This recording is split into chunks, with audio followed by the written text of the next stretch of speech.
Warning.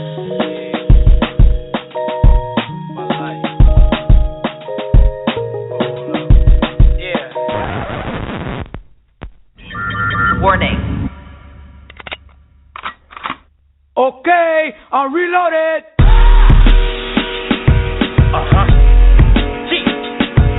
Yeah. Say 2015, and the homie Cell Block. What up? Hey, yo, Sal, showtime, man. What up, Sal? Time to go back in, right? Big talk for you. Season 5 reloaded. Let's Come on. get it. Helping our people come up out of the system, understanding less you stand as a winner, not as a victim. You got those who rejected the truth, Father, forgive them. But if you want it, you know the place for knowledge and wisdom is. Where's that, baby? Debate talk for you, season 5, reload it, call in and give us your view. Yeah, it's debate talk for you. It's debate talk for you. Back at it like we never left. God, I see the devil left. Another level, yes. Feel like a rotated metal F. Cause my bars declare war with the treble clef.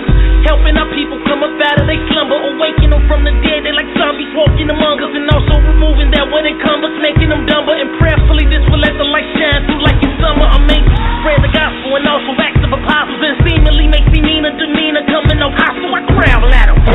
Competitors going with credit, verbal beheaded, speaking Semitic, apologetic. Let us reason. Should we believe in the mighty Yah? Was guarding the beat literal or merely a mirage? You ain't informed. Come with your doctrine and let's expose them. Debate talk for you, season 5, we reloaded. Helping our people come up out of the system, understanding less you stand as a winner, not as a victim. You got those who rejected the truth, Father, forgive them. But if you want it, you know the place for knowledge and wisdom is. Debate talk for you, season 5, reload it, call in and give us your view. Yeah, it's debate talk for you. It's debate talk for you. Backing down is not an option. We're here to conquer this false doctrine. You confident in hopping the lions, and we all watching. The enemy's plotting, peep the wicked schemes he's concocting. The Lord is warning us, better open up when he's knocking. We gotta fight this war with the art of intelligence. Heaven sent messages to us, they asking where's the evidence. Trying to use science to claim he don't exist is prevalent. Challenge what they can't prove and they act like it's irrelevant. We don't take heed to cunningly devise fables. You wanna discuss it, come and sit at the round table. Biblical scholarship, history, politics, and archaeology. We teach like professors at colleges. The word is of no private interpretation. Every man will try to make his point with great determination. Our job is to plant and water, then wait for germination. My only purpose is to worship God and serve the nation. Helping our people come up out of the system, understanding lest you stand as a winner, not as a victim. You got those who rejected the truth, Father, forgive them. But if you want it, you know the place for knowledge and wisdom is. Debate talk for you, season 5, reload it, call in and give us your view.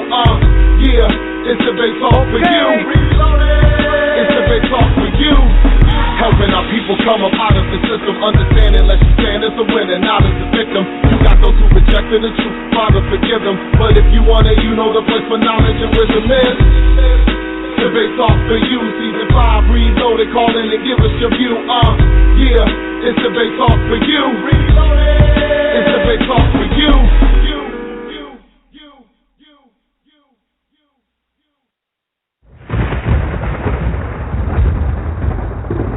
Don't touch that dial.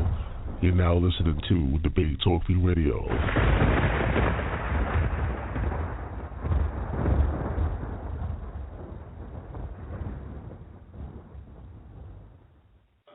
Yo, Shalom, Call Allah Yahweh Hashem Yahushai. It's Brother Chief Priest Alazar Bun Lawyer, a.k.a. the Guerrilla Hebrew, representing Exodus 17:15, a.k.a. the sect of the Sakari. And you know where I'm at. Every Friday, the Lion's Den with Sal Showtime on Debate Talk for You. You can catch me on there often, ripping somebody's head off, tearing down some false doctrine. Big shout out to all of the Debate Talk for You family and listeners and supporters out there. You know, keep supporting the movement. And, you know, beautiful edification is getting put out to the masses right now. So, again, you know, Shalom and Call Halal Yahweh Hashem Yahushai.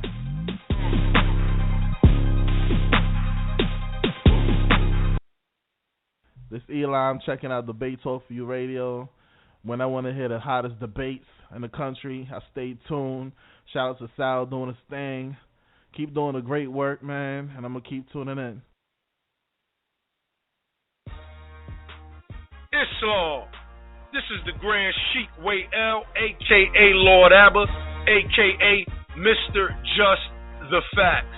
Giving a shout out to Sal Showtime and Debate Talk for You Radio. Keep doing what you're doing more.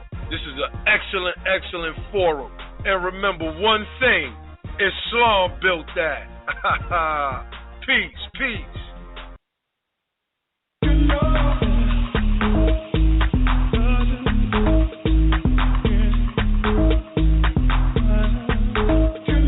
You don't want to miss the best debate show via internet? Debate Talk Radio.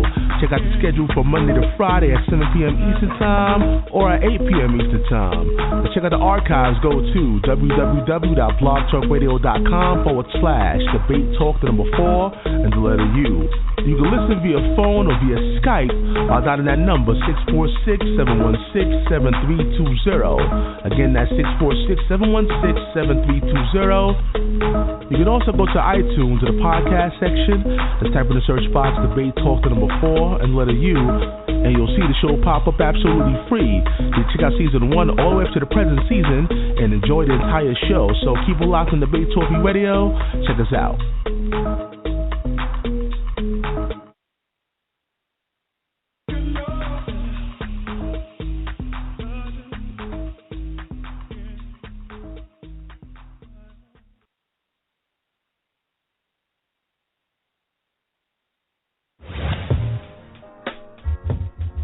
Hi, this is Tyrone Thompson, host of the Blog Talk Radio broadcast Talk Real Solutions. Please tune in and listen to all of our shows 7 nights a week at 9 p.m.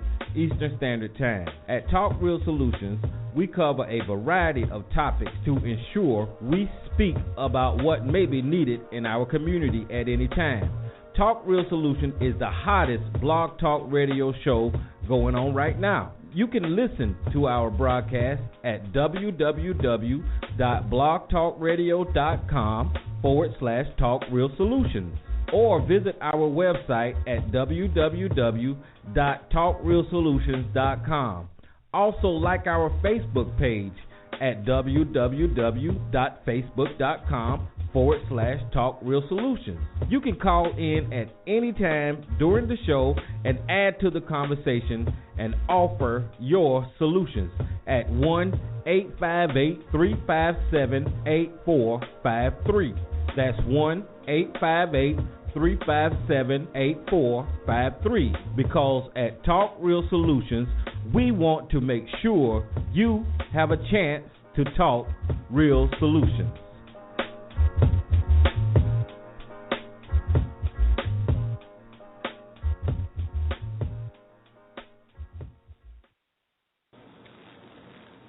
Hi, this is Sister Amunet, and I currently am promoting my website, which can be found on halimabeal.com. That's www.halimabeal.com, spelled HALIYMABEAL.com. And we're promoting our candles, we're promoting counseling services, and we are promoting positive blogs for your spirit, soul, mind, to rejuvenate you and to inspire your life. Please feel free to reach out and hit us up on www.halimabeal.com. This is Sister Amunet signing off. Peace and blessings.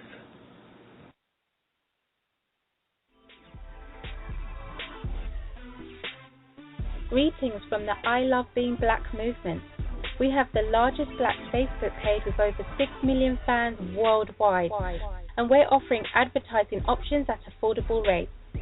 If you want to increase your reach with loads of new fans, then this is absolutely the best way.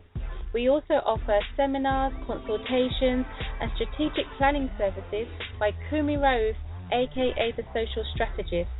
Why not contact us today at ilovebeingblack.com or call us at 310-807-5775.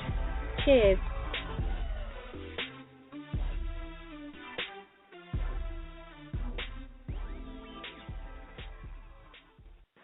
What it do, people? It's your boy B. Lit Dive, and I'm chilling over here with my man, Sal Showtime, man. And I'm just here to let y'all know that there's only one place that you need to go to hear the word from the word, man. And that's at Debate Talk for You, man. I'm going to slow it down, man, because a lot of people slow. I speak fast because I'm from New York, but, I'm going to slow it down, man.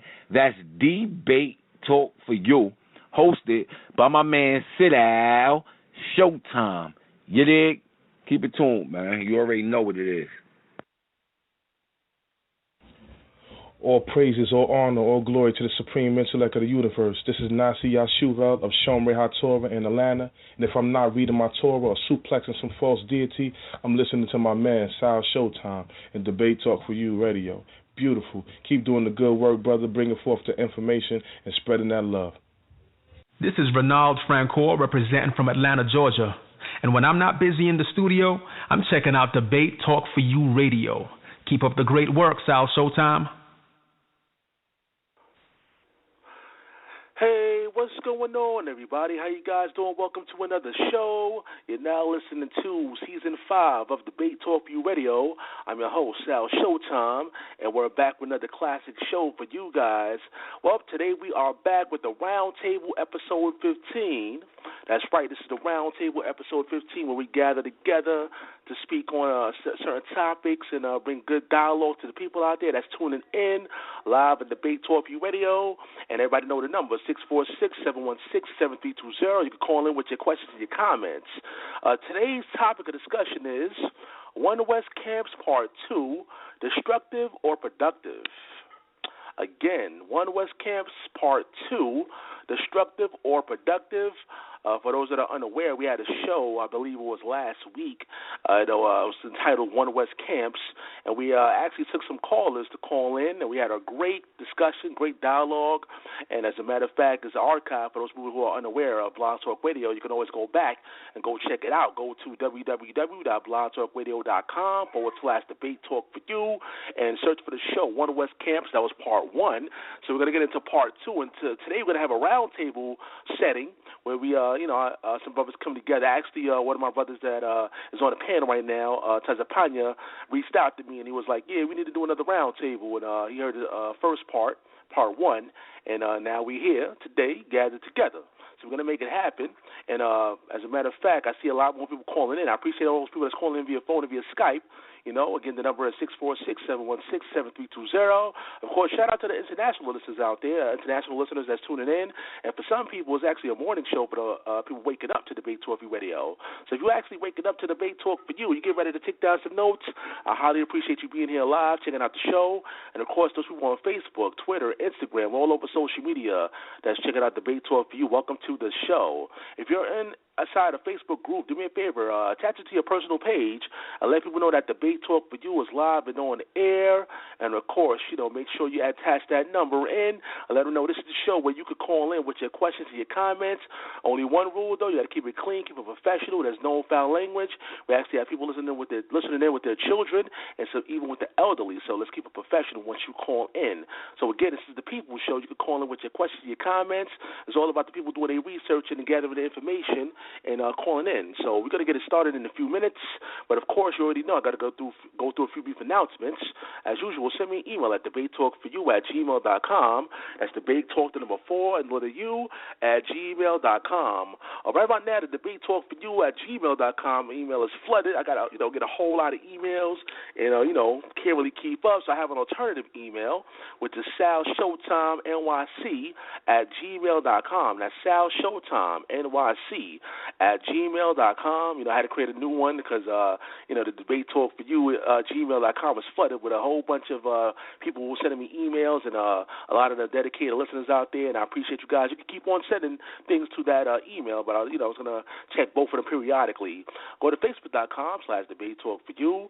That's facebook.com/Debate Talk for You. You can go to iTunes, go to the podcast section, and type in the search box Debate Talk, the number 4, and the letter U, and you'll see the show pop up absolutely free. The great thing about the iTunes podcast, you can check out Season 1 all the way up to the present season of Debate Talk for You. And once the show is over live, give it about 10 to 15 minutes, it'll automatically upload to your system, whatever you have, whether it be on your tablet, your iPad, your PC, your Mac, whatever you have the iTunes podcast on. Never miss another episode. So again, I highly recommend that you subscribe to the iTunes podcast, show your support, Let's go to the podcast section and type in the search box Debate Talk for You. Go to Instagram.com/Debate Talk for You. Of course, we're on YouTube. Go to YouTube.com/Debate Talk for You. Of course, we're on Twitter at Showtime DT4U. That's Showtime. D as in David, T as in Tom, the number 4, and the letter U. Keep in mind, I invite a variety of special guests on the show. So whatever information you hear, I highly recommend that you take notes and find time to do your own independent research. That's to make sure the information is valid. Feel free to call in. We must hold our elders, teachers, and scholars accountable for the information we have brought to you in all public venues. The sole purpose for this show is for you, the listening audience, to hear new information, take notes, call in for answers, and most of all, do your own independent research. Also, the number one rule, like I said before, is there's no foul language. We keep it clean, keep it professional. We have listeners all across the globe that tune into Debate Talk for You, some of which may tune in with their children and even the elderly. Help support the show, sending your donations through PayPal. Go to www.paypal.com to use the email donations at debatetalkforyou.com. That's donations with the S at the end at debatetalkforyou.com. I want to thank those people out there that actually support and send in their donations. You're making it happen. You're keeping us on the air, and you're actually helping the brand grow. We are actually putting everything towards new projects that we want to do for the future. So the people was actually showing their support out there. And again, I really appreciate those people that donate to the show and keep us on the air live. So once again, it's you that's making it really happen. Sign up at Blog Talk Radio. It's absolutely free. I never miss another show. Once you sign up, type in the search box Debate Talk for You, and you will automatically be notified via email and smartphone of all upcoming shows. We want to hear from you, the listening audience. Send in your audio shout-out. All you need is a voice recorder, which you can find on any smartphone. Say your name, where you're from, and what you like about the show. When you're done, send it to email, debatetalkforyou@gmail.com, and I will play it live for all to hear. As you heard during the intro part of the show, you heard some of the shout-outs. We love hearing from the people out there, what you like about the show, and we want to play it live on the air for everybody else to hear your support. So again, you can send in your audio shout-out to the email, debatetalkforyou@gmail.com, and we'll play it as soon as we get it. For a very small fee, you can advertise your business, your live event, your website, etc., right here on Debate Talk for You Radio. Trust me, no one else will allow you to advertise for the low cost. Again, for the low cost I will offer you guys. You know, I believe in supporting the people out there. There's people out there advertising for hundreds of dollars. I'm nowhere near $100. It's definitely less than that. It's definitely affordable. And if you want to support it, get a lot of exposure, you could definitely use this brand, Debate Talk for You Radio, to do that. So if you want to advertise your business, send me an email at debatetalkforyou@gmail.com, and I'll give you the full details. In order for Debate Talk for You to expand, we need each and every listener to subscribe. We love the fact that you listen to the information. However, we need your subscription. We need to show your support. We need to show your support and let people know that we have a strong following. Help take the show to the next level and be a loyal follower of Debate Talk for You Radio. So I want to let you guys know that the finale, if you don't know already, the finale for Season 5 of Debate Talk for You is going to be Friday, May 1st. That's right. We're going to end off Season 5 Friday, May 1st. Already have a debate lined up for that particular day. And I'm actually trying to set up some other debates before we sign off for Season 5. I got some classic things lined up. I'm not going to mention it till I get everything official and finalized, but it's definitely coming together. So keep it locked on Debate Talk for You Radio. And we're going to come back Season 6 of Debate Talk for You September 11th. It's going to be actually Friday, September 11th. So we're going to be back on the air for Season 6 of Debate Talk for You, working on a brand new intro, brand new skits, things of that nature, brand new effects. I'm looking definitely forward to Season 6 of Debate Talk for You Radio. And by the way, we're going to have a summer special as well in July. I believe the beginning of July for about 2 weeks. We're going to have like a summer special. We got to definitely, do some things for the summer. And so make sure you keep locked on Debate Talk Radio and keep up with the schedule. We actually have a show this Friday coming up as well. Make sure you tune into Debate Talk for You. Shamayab in Israel is going to be here. Now he's going to be here representing the lesson to the people out here. And it's going to go down at 8 p.m. Eastern Time. So make sure you tune in. And, of course, we have some shows next week. So make sure you keep up with the schedule. So let's go to the phone lines and see what's going on here. I see we have a lot of people calling in. Again, later on, we're going to hear from the people out there. You know that number, 646-716-7320. And by the way, the chat room is officially open. The chat room is officially open. For those who are unaware of how to gain access to the chat room, you have to go directly to the Blog Talk page, www.blogtalkradio.com/debatetalkforyou. Click on this show. The Roundtable, Episode 15, One West Camps, Part 2, Destructive or Productive. Once you click on that link, scroll all the way at the bottom. You're going to see a little box there where you can interact with me and people that's actually gaining access to the room right about now. So you can chat up, chat away and send your questions, and I can read your questions live on the air as well. So make sure if you want to go send your questions via chat, you can go in the chat room and do that. All right, so let's get this thing started. Let's see who's on the panel right about now. Let's go. Let me see who's here. Let me see. Let's go to 315-465. Who am I speaking to? Shalom, this is Bro.Sha'ala. Hey, Brother Sha'ala, how you doing, man? Welcome to the show. I'm glad to be here. Now, Brother Sha'ala, did you get any other brothers to join you today? Or, because, I'm trying to, I didn't get back to you as far as who's going to be on the panel. As you probably noticed in the description box, only for like maybe 3 people in there that officially were scheduled to be here. But did you have anybody else scheduled to come on the panel tonight? I had the brother Panehesi said he was going to call in. And then there was a couple other brothers. I'm pretty sure they'll call in as we go, but I know Panehesi said he was going to definitely be here. Yeah, do you know the first 3 numbers for his line? I see some people pressing number 1. Maybe I could bring him in right about now. I think it's the first 414. I think it's 414. All right, so let me look for him on the switchboard right about now. Hold on. Okay, I see him right about now. Let me bring him in. All right, what's going on, my brother? How you doing, man? Welcome to the show. Can you hear me? Shalom, sir. Yeah, what's happening, man? I hear a little background, though. I hear a little background noise, but you okay, man? So what's happening, man? Can you hear me now? Okay, I went in the room. Oh, okay, cool. I got you. All right, so, I definitely appreciate you being here on the panel. We're going to get this thing started. All right, let's go to the rest of the phone lines. Let's see who's here. I see the Guerrilla Hebrew's in the house. Let's go to the Guerrilla Hebrew. Welcome to the show. Shalom, Sal. How you doing, my brother? Yeah, man, doing good, man. It's an honor and a pleasure to have you on the panel. Yeah, it's great to be here as usual, man. Love debate talk for you. All right, man, and let me see who else we have here. I think my brother Tazapanya is here too. Let me see, 832-607. You're live in there. Shalom, Sal. How's it going, man? Yeah, doing good to be here, man. Doing pretty good. Yeah, thanks a lot, man. I'm glad you reached out. Making this part 2 happen. Okay. Of course. No doubt. I see we have some other people pressing number 1, but I want to make sure we have a fair panel tonight. And I'm going to bring some other brothers in. Is there anybody else, Guerrilla Hebrew, that you wanted to bring in? Maybe one more person? I don't got nobody in particular. Okay. All right, cool. So we're going to keep it 2 versus 2 right about now. But, again, I see everybody else pressing number 1. We're going to get to you guys. We're going to bring you guys in later on. We're going to start off with Tazapanya because, again, he reached out to the brother, reached out to me and said he wanted to do a part 2. Obviously, you heard part 1. So let me know what you thought about part 1 and what made you want to bring out, help me bring part 2 together. Go ahead. Yeah, man.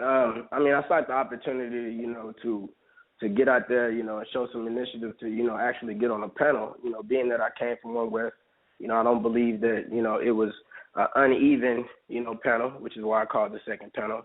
And, the brother Ward, the swordsman, he did his job. He just didn't have anybody, to piggyback off what he said, to bring more balance in it. Maybe a different perspective. Maybe these guys think, One West Israelites are one-dimensional. Maybe they think we can't go into the depths of certain topics and situations to prove ourselves. And that may be the interaction that you have with people that's been in this knowledge for 2 or 3 weeks, let alone 6 months.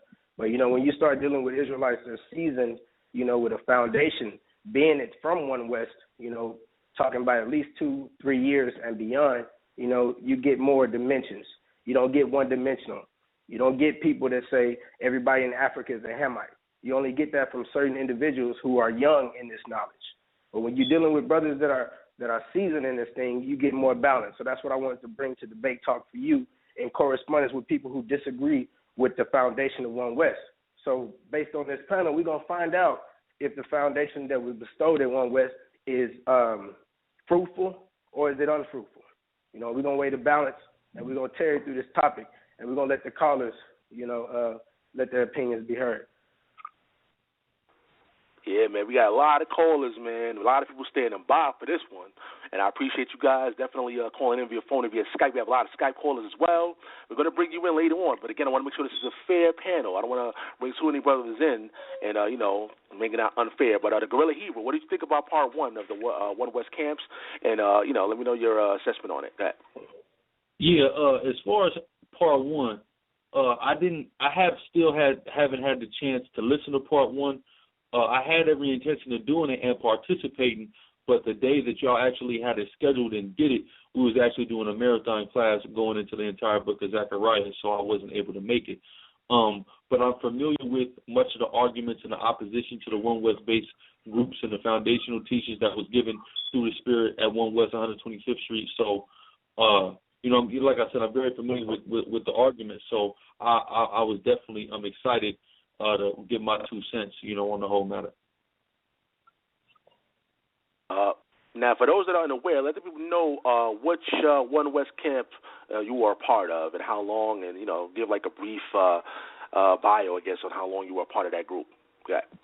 Okay, I was a part of a Great Millstone. Great Millstone sprung forth of the House of David, which sprung forth from the first split when after the ISUPK, the original ISUPK, changed to the ICUPK, and some things had transpired. So the split occurred, and they became the House of David. And from there, another split occurred, and later on in the late 2000s, the group began to be known as Great Millstone in 2008, about the time that I started watching the videos, which is where the Great Millstone name comes from, because they had a YouTube that they just called Great Millstone, and it kind of just stuck, and I was around for the actual Great Millstone YouTube.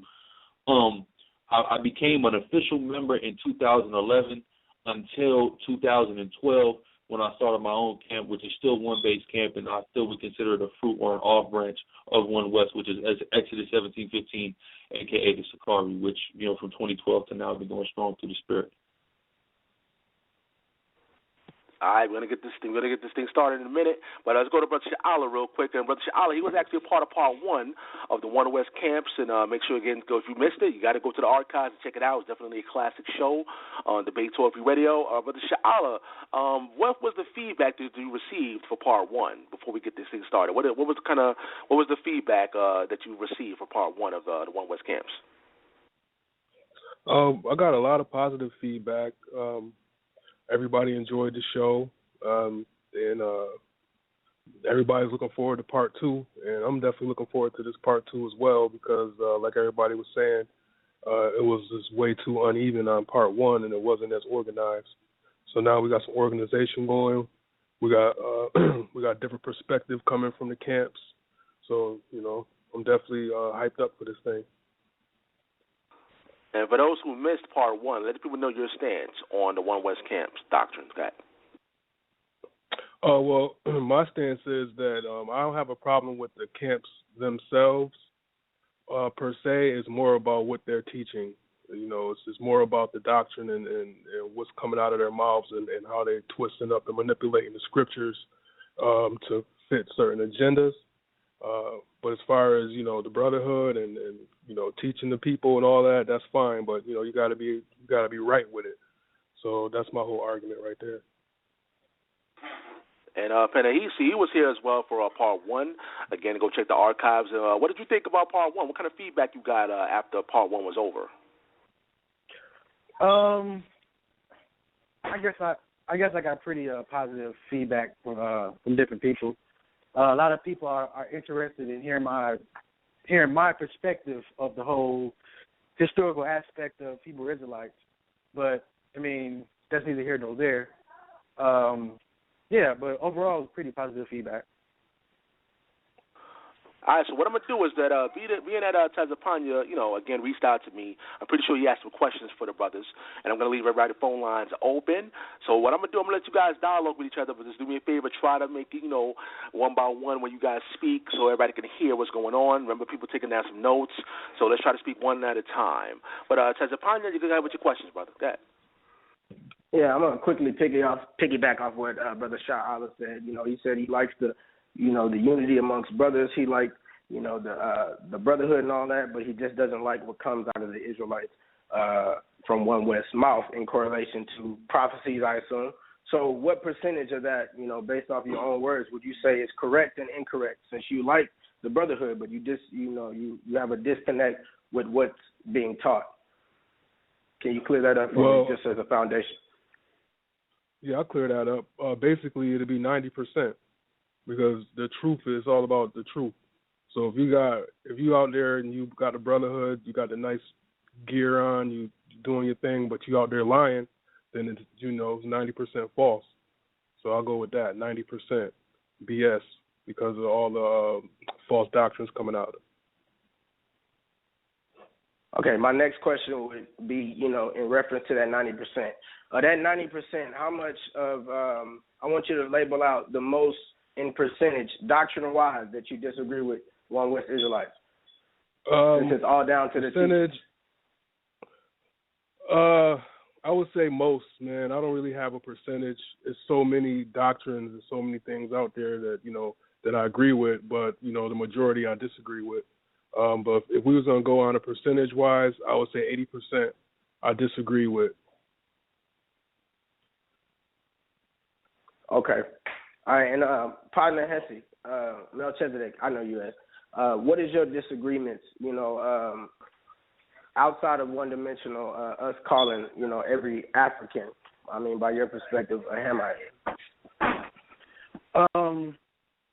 Well, surprisingly enough,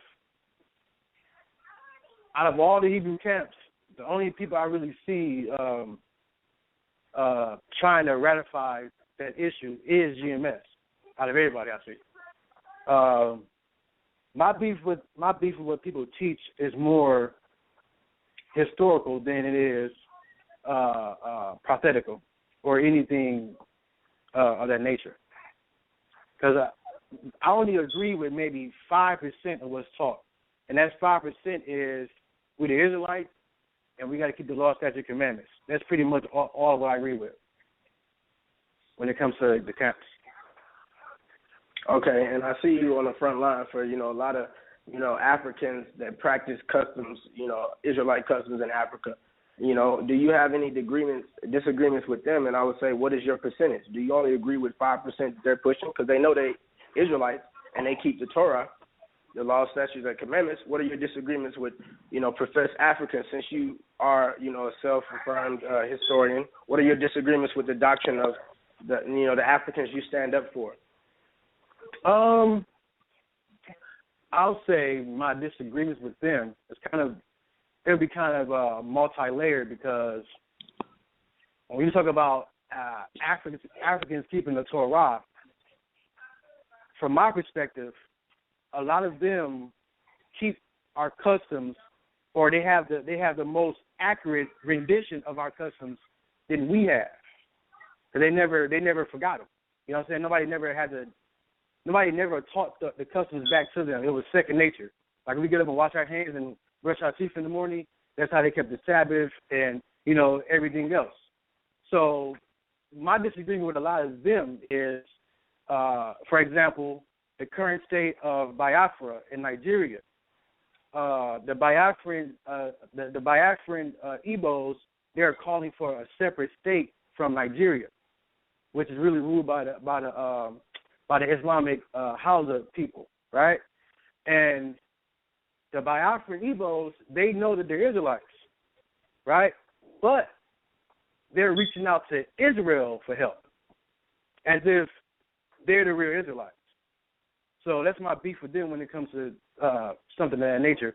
I can't really speak on how good they keep customs or how well, how often do they keep them, because I'm not there monitoring 45 million Igbo how they keep the customs. You know what I'm saying? Same here. I don't know who really keep the laws and who really don't. You know what I'm saying? People say they do, but you know how it is with Jake. Can I say something real quick? Now here's my thing. To the brother Melchizedek Panehesi. You say that they're keeping our customs in its most original form. But we can see throughout history and through observation of studying ourselves that after we went through different captivities and exiles, even from in the Bible, that we were disconnected from our original customs. After the Babylonian captivity, after the Persians were ruling over us, after the Greek, after the Roman. So if we in our land, at a much shorter time span removed, were falling further and further away from our customs in that time 2,000 years ago, how much more after we were driven out of our land into the interiors of Africa, did interfacing with various people possibly affect the way we keep our cultures and traditions? That's a good question. Now, when I say they keep a more original form of our customs, I'm not saying that it wasn't. They didn't pick up other customs within the different captivities that we're in. For example, when you look at Canaan Bornu, which is borders the Niger River, right? They're Israelite refugees from the Assyrian and the Babylonian captivity. When you look at their king list, you have names of Assyrian kings and Babylonian kings and Israelite kings.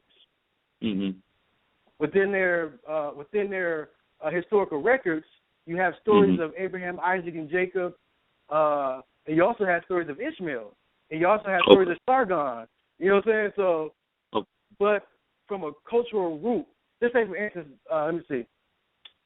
If I'm a chef, right, I'm making a soup, right, and somebody come along and they add something to my original soup, right, and over time, other people keep coming and keep adding, right? So it'll get watered down. But if we want to backtrack as African Americans or so-called Negroes and go back to the original form, from my historical research, they keep the most accurate form of how our ancestors did it. Not saying it is a 100% pure Torah, but it's the most accurate to me. Okay, that makes sense. Okay, so if it's the most accurate, I just want to pick you up back off what you said. You know, when I look into Africa, you know, most Africans today in Africa that practice, you know, Israelite customs, you know, fall in the category of Judaism. You know, and what's your disagreement with that? I mean, just like you said, it can be said about, real quick, just like you said, the same thing can be said about the foundation of One West as a soup. And as you go along, other people have added to that soup, as you say. But the foundation has not, you know, went away. I'm just trying to, you know, make a balance between I get what you're saying. Between disagreements with Israelites here and disagreements with Israelites, you know, over in Africa. Is it the same criticism? Are they up to the same? Just like that One West example is a great example, because a lot of people would say, oh yeah, you know, GMS. They teaching raping girls and doing that. I'm like, you know, and they say that's One West. I say that's not One West. One West didn't teach that. You know, even though I'm not One West, I know they didn't teach that. I know that started with GMS. You know what I'm saying? I know they didn't teach that. So when it comes to that would be what you would call as destructive as far as One West goes. But you know, would you say that destruction? I don't associate rape and stuff like that with One West. I associate it with GMS. But when it comes to Africa, you said that Africans, when you look at them, they're keeping more Judaism. They're more Jewish in custom, right? Yeah, they wear tzitzis. Yeah, when you see that happen, that's a trademark or a marker to let you know that a rabbi, because the Jewish people, they have a contingent that they send out of rabbis all across Africa and look for people who have Hebrew or Torah customs, right? And in order to further hide and suppress those people, they try to persuade them to convert to Judaism. So when you see that, that's them going there trying to cover it up, that they already were keeping the Torah. So when the news come out that they're Hebrews, you know what I'm saying, the Jewish people say, oh, no, wait. No, you're Jewish. Remember, you converted, you're Jewish. A lot of those West African tribes, they run those rabbis out of their villages. I got a brother from Ghana right now that I talk to frequently, and he always tell me how the rabbis come there and they try to convert them, and they run them up out of there. Now you also have non-Shemitic Africans who convert to Judaism, and they don't call themselves Israelites. They call themselves Jewish. I'm Jewish, and they tell you whatever like that. They won't give you a story about a migration or my forefathers told me that we were the children of Israel. You won't get none of that. They just tell you, okay, we're Jewish. They probably give you the date that they converted and whatever have you. Okay, what's the benchmark between Jewish people who have converted African communities and Hamitic, anti-Semitic people who converted to Judaism in previous generations who also call themselves Jewish? What's the benchmark between you get what I'm trying to say? What's the benchmark between what's the benchmark between because I'm trying to you mean like what's the determining factor? Like how do you determine who converted and who didn't? Yeah, because obviously I've seen breakdowns, from you posted on Facebook, and in these breakdowns it will solely be based on etymology, and I'm asking you for a balance between that etymology and history, because guys, y'all created the group, the destruction of One West, and the main thing that you disagree with, is that 12 tribes chart. So I'm asking you, what is the basis on people in Africa and who can't trace their genealogy back to the ancient Israel? That's probably oral tradition, I assume. Correct? Can I say something? Yeah. Can I say something? Yeah, there's some records, but let me. I want you to clarify. I want you to clarify what you just asked me, because it was kind of all over the place. Because you were talking about the Jewish customs. Or the Africans converted to Judaism and being Jewish. No, I was saying, what is the? I'll clear it up. I said, what is the benchmark? Because you just gave me two examples of anti-Semitic Jewish people, and then you gave me an analogy of Jewish people going to African sects who keep Israelite traditions who attempt to convert them. So I said, what's the difference between those group of people that profess themselves to be Jewish if they've been converted, and these anti-Semitic Hamites or Japhites, if that's where you're going with it, that have adopted the customs of being Israel, who call themselves Jewish? They'll tell you. It's not a secret. They'll tell you we converted blindly skip. They would tell you flat out. You know what I'm saying? It's not a secret. I after we get off of here, I'll actually post some information talking about this one particular African tribe that converted. Right? I'll post some information on that. I can't think of the name off the top of my head. I know it starts with a B, but I'll post it up. But no, all you really got to do is study the people and even ask the people. They will tell you, no. We're not Hebrews. We're not, Israelites. We are, Jewish. And as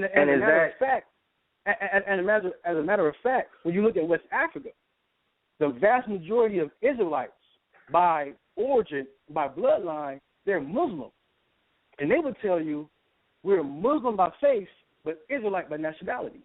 For example, is a president of a small village in Senegambia. Named the community is called Bene Israel. And he can give you the whole migration story of his ancestors that he said migrated to West Africa, Nigeria, 1,000 years ago, and they separated into 3 different tribes.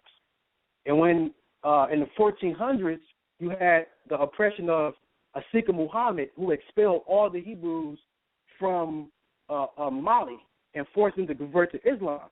His family was one of the families that fled from Mali to Senegal, and they kept the Islamic conversion they went under. They kept practicing Islam out of fear of their lives. They'll profess in private, yes, we are Israelites, but we're Muslim by faith.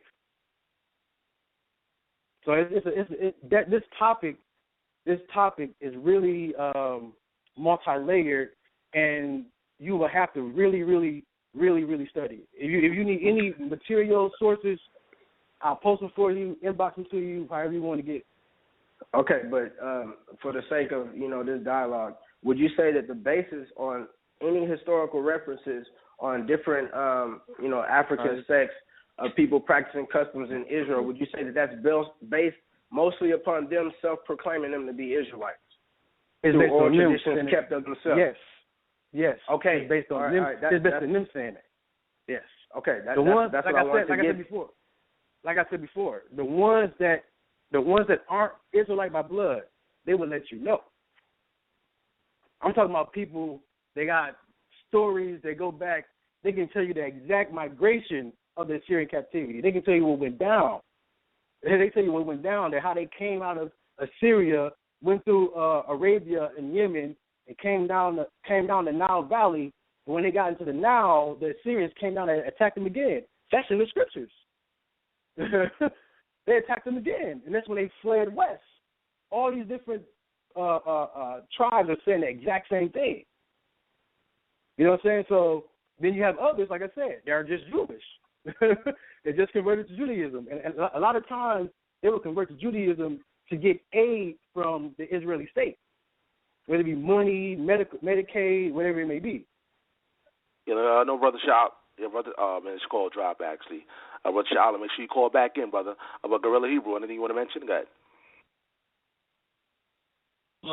There's some things I want to address and say that really aren't in reference to any of the arguments being made as far as where the brother Melchizedek is coming off of where from this point. I just had a few things that I kind of wanted to say, just like I said, because I'm familiar with a lot of the general opposition about One West, which I wouldn't consider Panehesi or Melchizedek a part of the general opposers of One West. But, I know a lot of the general opposition against One West, and I wanted to kind of speak directly to that, if you know what I mean. Whenever I get the opportunity, I don't want to interrupt any dialogue that may be going on. All right, no problem. All right, Tazapanya, if you have further questions, you go ahead. All right, I just wanted to get, him to say where he was coming from. And, he said it was based off, them self-proclaiming themselves to be Israelites through their own oral traditions kept. So how do you weigh that as far as, the brothers that, came over here on cargo slave ships, who don't know their identity, who fell off? And do you have history of, these nations in Africa, as the scriptures speak of us losing our identity? What date in history did these African nations or sects of people in Africa who reside in Africa today, when did they bethink themselves according to history? If we're trying to base who's Israel off of history, because I know Melchizedek takes a historical point, and he knows that. Hold on, bro. You said when they do what? Bethink themselves. Oh, I mean, like I said before, a lot of them never forgot it. It's just like it's a second nature thing. It's like we call us like the average so-called Negro in America know themselves as African American. You don't really put it to mind like, am I really African American? We do that because we're Hebrews and other so-called conscious black people in America. But the populace as a whole, they never, we don't question about being African American. That's the same way they do about their Hebrew, their Israelite identity. It's just like, oh, well, we've been doing this. It's not a big, a big deal. And at the same time, would you say, because I have the standpoint that every African American living in, this part of the earth who profess themselves to be African Americans are not Israelites, but the majority of them could cling to Israel. But would you say that every Igbo or every person who has oral traditions in, Africa are undoubtedly Hebrew Israelites?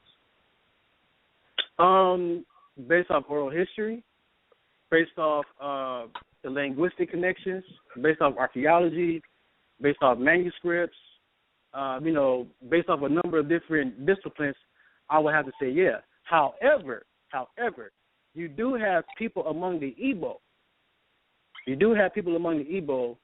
That don't subscribe to being Israelites. And they don't even subscribe to being Igbo. They don't even subscribe to being Igbo because if you know the history of Igbo land in Nigeria, it's a bad stigma with the Igbo people. They have a resentment of being Igbo concerning different historical events that happen in Igbo land. So a lot of people would disassociate themselves from even being Igbo, and not only want to be, not only be called Igbo or even be associated with it. So you would have to go, to the historical records. Just like over here, you got brothers saying that they're Egyptians. They don't want to claim the Bible. They don't want to be Israelites. They're Egyptians. You got Moors over here that saying, listen, I'm not Egyptian. I'm not Hebrew. I'm not African American. I'm not black. I'm the original black Asiatic man. All kind of crazy stuff. It's kind of the same difference here, but it's not as widespread there as it is here. Okay, so based from what I'm hearing from you, I can kind of build with you on what you're saying. So from this standpoint, would you say that your disagreements with One West Israelites would be those young in knowledge who will validate that every African in Africa is a Hamite? Would that be what your real battle is focused upon? Well, it's that and it's the historical foundation of the chart. The historical foundation of the chart. And the historical foundation of the chart, or people that use the chart, that's universal. You know what I'm saying? Like, I know all Hebrews don't teach that all Africans are Hamites. I know that. You know what I'm saying? I mean, and sometimes you will have to actually talk to a brother, then he'll clarify, no, I'm not saying that. I'm talking about this. You know what I'm saying? To clarify what he mean by the Most High hate Africa or the Most High hate Africans, and he'll clarify it. I know some brothers don't do that, but a good amount of brothers do. But it's not enough for me to go after One West about that. You know what I'm saying? But I will go after One West concerning the chart because it came from there and it's universal through all Hebrew camps. I think the only variation of chart I know that camps use is the one that GOCC used. And last time I talked to Elder Gabar said they took their chart down because they had to do some revisions. It wasn't as accurate as they thought it was or they wanted it to be. I kind of commend him for that. You know what I'm saying? But my beef is really with the historical fact of the chart. It can't be historically sound.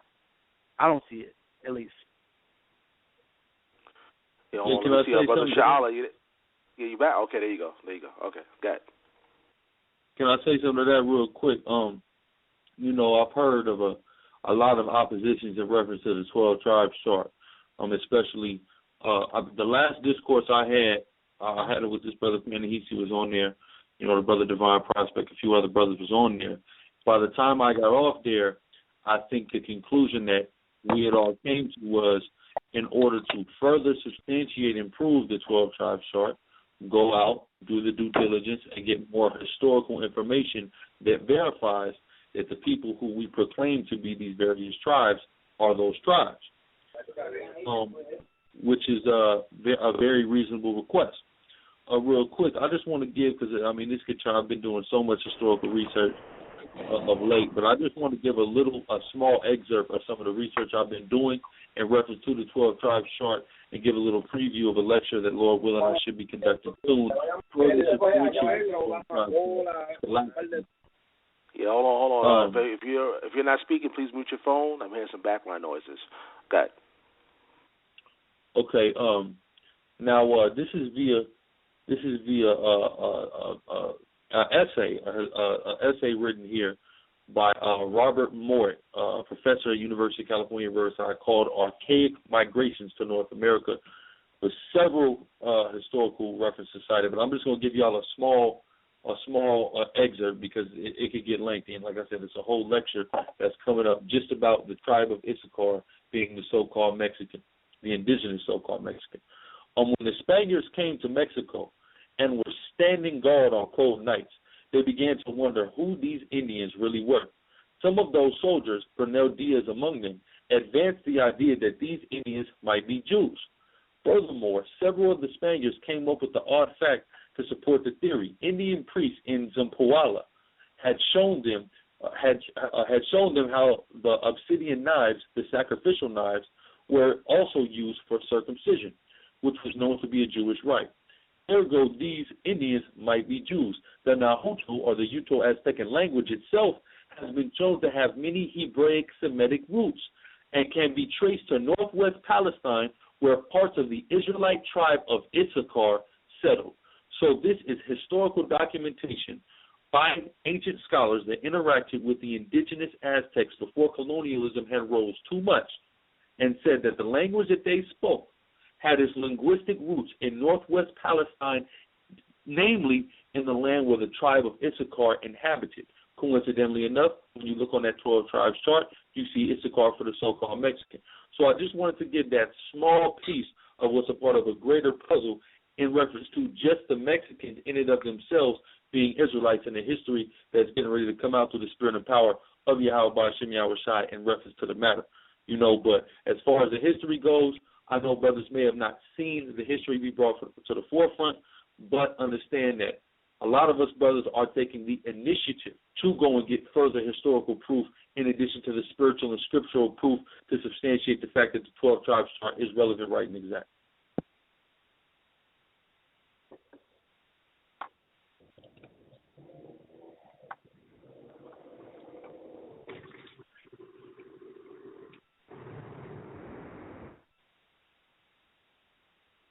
And if I can piggyback, since somebody gonna say that, I can piggyback off what Alazar said. You know, I can hear, you know, brothers, you know, who are in disagreement with One West. They'll say, you know, 85% of the slaves, you know, were sent to, you know, South America, with only 5% of the slaves sent to America. You know, and I got a few facts on that.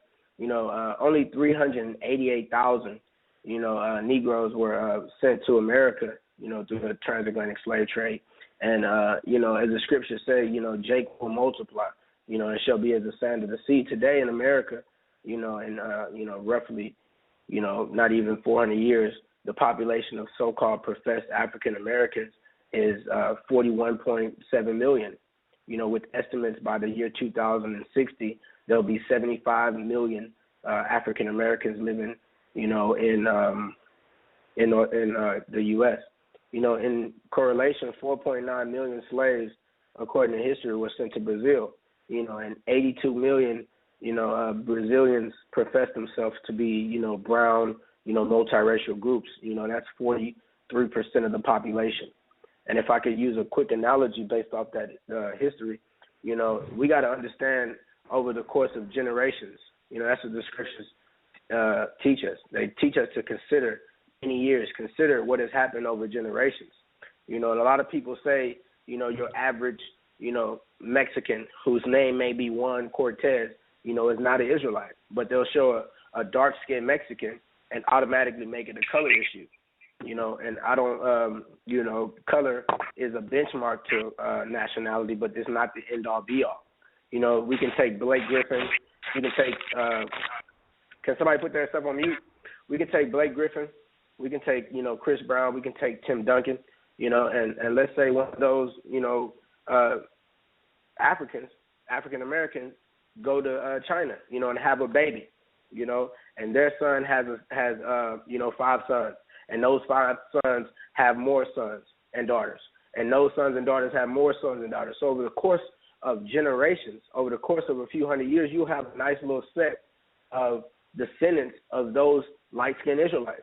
And a lot of people make their basis off phenotype, but they will not have the same phenotype over the course of generations and planting their seed in other nations. They're going to come out with the shell of that other nation. And a lot of brothers base everything on color, and they don't consider courses of generations. For example, 4.9 million, you know, Jakes went to Brazil through the transatlantic slave trade. Were those Jakes not, you know, reproducing? Did they just fall off the face of the earth? No, they reproduced. And if you want to say, you know, the Northern Kingdom was not Israel, just for that sake of the argument, you have proof that Negroes went over there. And that should be enough proof to, over the course of years, centuries, that they would reproduce, that they would not fall off the face of the earth. You know, that argument, I would say, is asinine in trying to throw down the 12 tribes chart. And piggybacking off, you know, what Alazar said. Well, you know, basically the chart. Okay. Yeah, I just wanted to make sure you was here, Brother Sha'ala. Go ahead. Yeah, I'm here. You know, it's just too many holes in that chart. You know, you mean to tell me that all the Israelites ended up in the Western Hemisphere.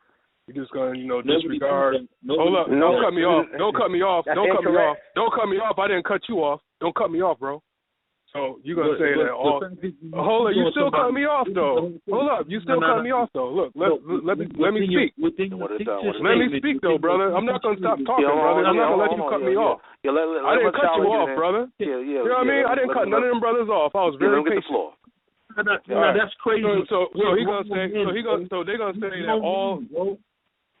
Can you mute him, please? All right. So they're gonna say that all. Period. I don't respect you because you're opening. All right. Listen, bro. Stop cutting me off though. Just have some respect. Stop cutting me off. You making it seem like there's some words you don't want me to get out. Like, come on, I don't care about that, man. Listen, you're gonna have to respect me, bro. You have to let me get my turn. You're gonna just cut me off. You're gonna just cut me off, man. I didn't cut none of you brothers off, man. I sat quietly for 20 minutes, bro, waiting for my turn to talk. I didn't cut nobody off. So like I was saying, listen. All right, listen. Like I was saying, let me get my train of thought back. Now, we're saying that the tribe is based off where the people landed, which doesn't make any sense at all. You mean to tell me you take a group of people from one place in Africa, some of them go to the Caribbean, some of them go to Brazil, some of them go to the Americas, but yet you're going to lump in one tribe on this side. So can y'all explain that? I'm going to let y'all talk now. Go ahead. All right, first, you got it, Alexander, but I'm going to piggyback after you. It's something called the European competition. Have you ever heard of the European competition? You had the different European nations that were taking people into slavery, that were getting their slaves from specific places in Africa, locking down those specific places in Africa, and taking those slaves to specific places in the West, okay, and only trading predominantly with people of their same European nation, i.e. Portuguese with Portuguese, French with French, Dutch with Dutch, English with English, etc. That's how. The ideology that Spanish were getting their slaves from all over Africa and trading them with English, and they were sending them everywhere, is erroneous and not historical validated. That has no historical validity. It's something called the European competition. I urge everybody to research it, and if anybody has a problem with me saying it, I'll go get the documentations and I'll read it and I'll cut whatever anybody talk about. But go ahead, Tazapanya. Yeah, if I could piggyback off what he's saying, man. You see how the spirit, I'm trying to come cordial, have a nice dialogue. But you got brothers that, have no temperance whatsoever when it comes to this. And this is a brother that, knocks one West for getting on the white man's ass and saying the white man is the goddamn devil, and says Hebrew Israelites are on the corner spewing hate, but he get on the dang phone and look at him. Look at how he's acting. Because I didn't let a brother cut me off? That's hypocrisy. That's hypocrisy. By the way, keep it clean. Keep it clean, by the way. Keep it clean, though. Keep it clean. Go ahead, though. Go ahead. All right, so basically this is the same asinine victim role that they always play. He's saying that I'm spewing this on the line. All I did was defend myself as a man and say that I wanted to get my words across. The brother started cutting me off mid-sentence. I only got 2 sentences off. So, that's the same victim role they always play. But anyways, no, that's completely inaccurate that all the Europeans just traded with each other and each specific tribe that they took from Africa went to the same exact spot. Any historical reference that you can pull up of the transatlantic slave trade shows that these people were taken from one spot and they were split. They split the families. They didn't keep the families intact. The first thing they did was take the mother, and that's even in Deuteronomy. It says, well, you shall not enjoy your children. Why? Because they were splitting up the slaves amongst different Europeans, amongst different nations. So, that's just off what the brother's saying. I mean, that's you coming out of your own heart, and I mean that is what it is. I understand that that's what you believe. But if you just Google slave maps, and I believe Panehesi will co-sign me on this. Google slave maps. You had specific European countries that took their slaves to specific places, and they in order because it was a competition. Don't you understand that this was a market, this was a business, this was competition. People were competing on who could produce more cotton, who could produce more cane, et cetera, et cetera. They weren't trading with other nations in order to make other nations wealthy. That's the families were split up. I'm gonna cut you right. I'm gonna cut you right here. You ever heard of one at a time? One at a time. One at a time. Go ahead. Let me kind of add to that, Bro.Sha'ala. He has to come off the top of his head with a lie. His first sentence has to be a lie based off of a false assumption. I said predominantly. I didn't say totally. He said, so all European countries only traded with... No, I didn't say all. I said predominantly. We are dealing with generalizations. Of course, we do not have the knowledge and information to speak to 100% of the cases of slave trading that occurred. Of course not. That would be ridiculous to even present that information. You see what I'm saying? But predominantly and primarily, it was something called the European competition. Okay. Let me answer. Let me answer you, really, Hebrew. Let me answer that real fast. Go ahead. I agree with how the Europeans carved up West Africa because the French really dominated West Africa. Nigeria was dominated by the British and parts of the Gold Coast. However, you still had diverse tribes within West Africa. The Igbo, Yoruba, Fulani, Hausa, Iwe, the Mandi people, right? The Mandi people, right? Those people, they got took to those places. So if you're going to say Levi is the Haitians, right? And we know the French are responsible for the colonization of Haiti. Also, Hispaniola, the Spanish. But the Haitians, you say Levi, the French colonized. And as you said, they only traded with each other. That's true. But the slaves that they took came from Yoruba, Iwe, Fulani, different diverse tribes in Africa who all claim different descent from different Hebrew tribes. We know through scriptures. We also know through scriptures that the Levites were scattered amongst all the 12 tribes. So to make a more accurate chart, you have to say, well, Levi is everywhere. We can't even really put him and have him in his own separate island, because that would go back to what Sha'ala said. That means if you're saying that Levi got his own little space, that means a white man sifted through the Yoruba, the Hausa, the Fulani, the Igbo, and only gathered the Levites among them and took them to Haiti. But you also had Yoruba, Fulani, et cetera, they came to North America. But according to the chart, North America is the tribe of Judah. But like I said before, the Yoruba claim a different tribe, the Iwe claim a different tribe, the Igbo claim a different tribe, the Mandi people claim a different tribe, the Bantu of the Cameroon claim a different tribe. They all don't claim Judah, and they all went to the Western Hemisphere. And like the brother Tazapanya said, 95% of the slaves went to what we call Latin America. And they came from West Africa. And like I said before, Igbo, Fulani, the Fan people, Mandingo, Bantu, all these people claim different Hebrew Israelite tribes. In order for the chart to be correct, they mean the slave master took the daunting task to sit down and separate all these different people by landmass and by tribe, according to the 12 tribe chart. How did the white man get the 12 tribe chart and use that to separate the slaves before One West got it? You know what I'm saying? That's why I said before, it don't make any historical sense.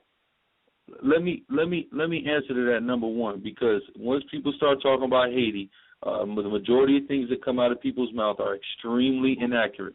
The vast majority of slaves from Haiti came from one place. That's number one place.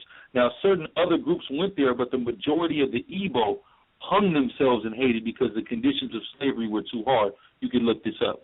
The majority of slaves in Haiti are Dahomey.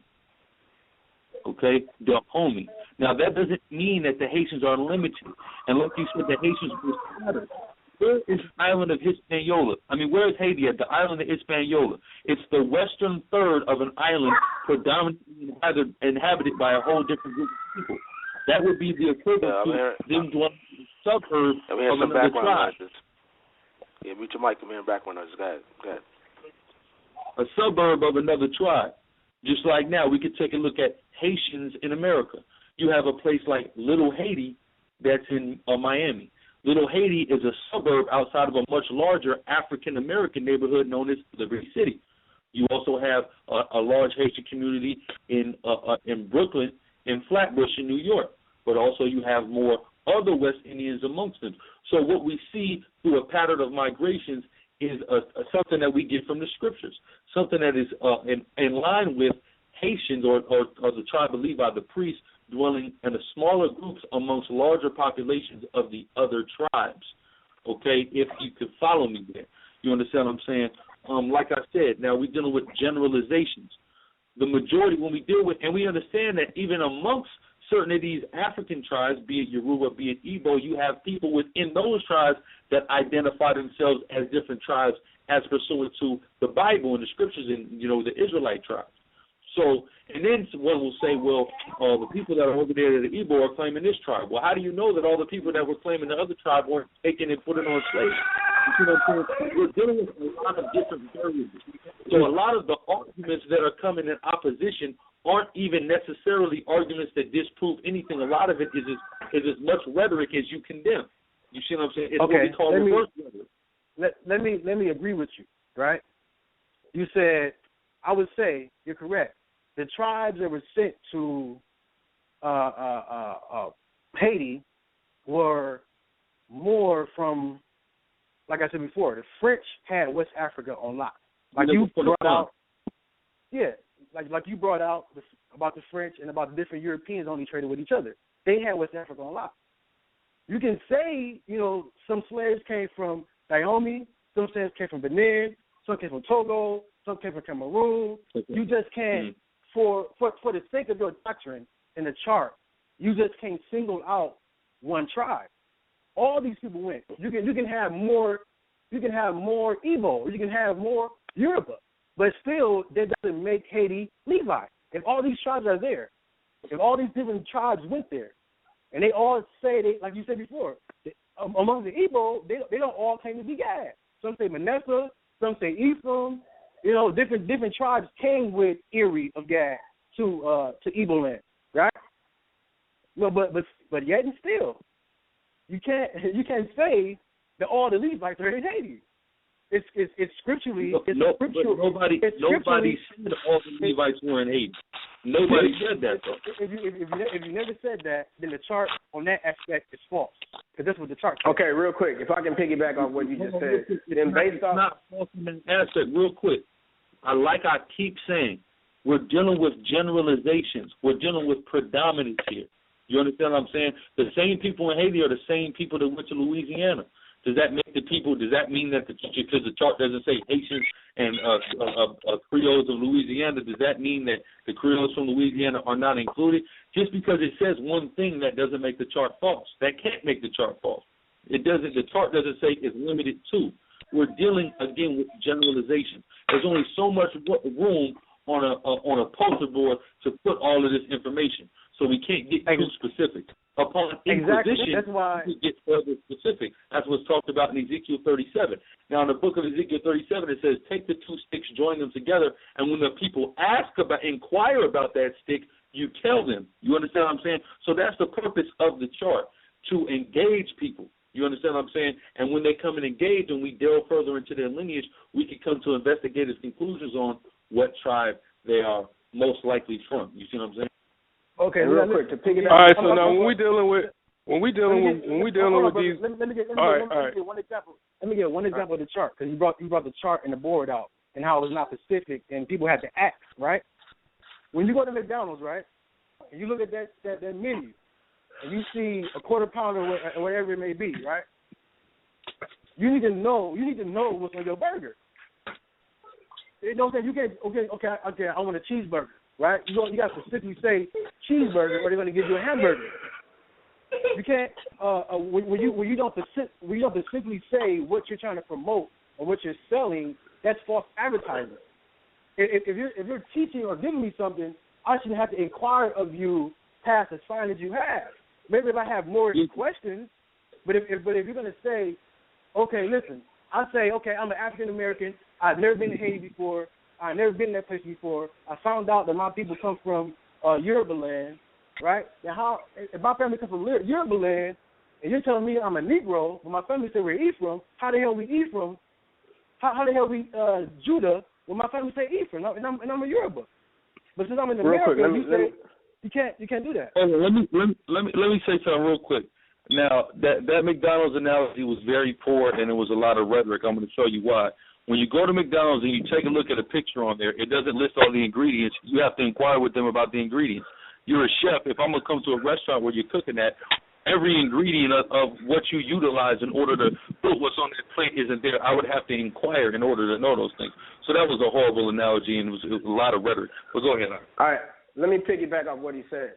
You know, basically what I'm getting from Melchizedek is he's basing the 12 tribe chart, which is a generalization, out of generalizations made by people living in Africa, different sects of African tribes that were brought over here on the transatlantic slave trade. But there's no way you can sit on here from a historical standpoint and say that you can trace any of these self-professing African tribes and sects living in many various regions of Africa all the way back to the 1500 BC. to when the 12 tribes of Israel was born. You cannot do that off the basis of etymology and linguistics and plays on words. So your standpoint against the 12 tribes chart is solely based on generalizations and self-professing of African nations, groups living in Africa. And that's not scholarship. If that's your only critique against the 12 tribes chart, the same critique could be made about those Israelites living in Africa. If you could tell me that you can name me all 12 tribes and tribes of people living in Africa who profess to be from different tribes of Israel, then that's a 12 tribes chart. And you yourself proclaim that you are anti-chart. So why are you using a chart aspect of people who self-proclaim to be Israel against other people who self-proclaim against Israel? That's confusing. Listen, brother. When I get information out, it's not to be against anything. When I say the Igbo say that they're Gad, Manasseh, they have some Ephraimites among them, there's some Issacharites among them, I'm not making another chart. I'm not saying that there's not Ephraim or Manasseh or Gad anywhere else. That's not what I'm saying. But what you're doing is validating them. Listen. You're validating them. Listen, bro. I don't have to validate. Listen, brother. I don't have to validate them. I don't have to trace them back. They never lost their identity. I don't have to go searching for them or imposing a tribal name on them. That's what I'm trying to tell you. I'm not making them up or digging them up. Like, I'm gonna give you an example.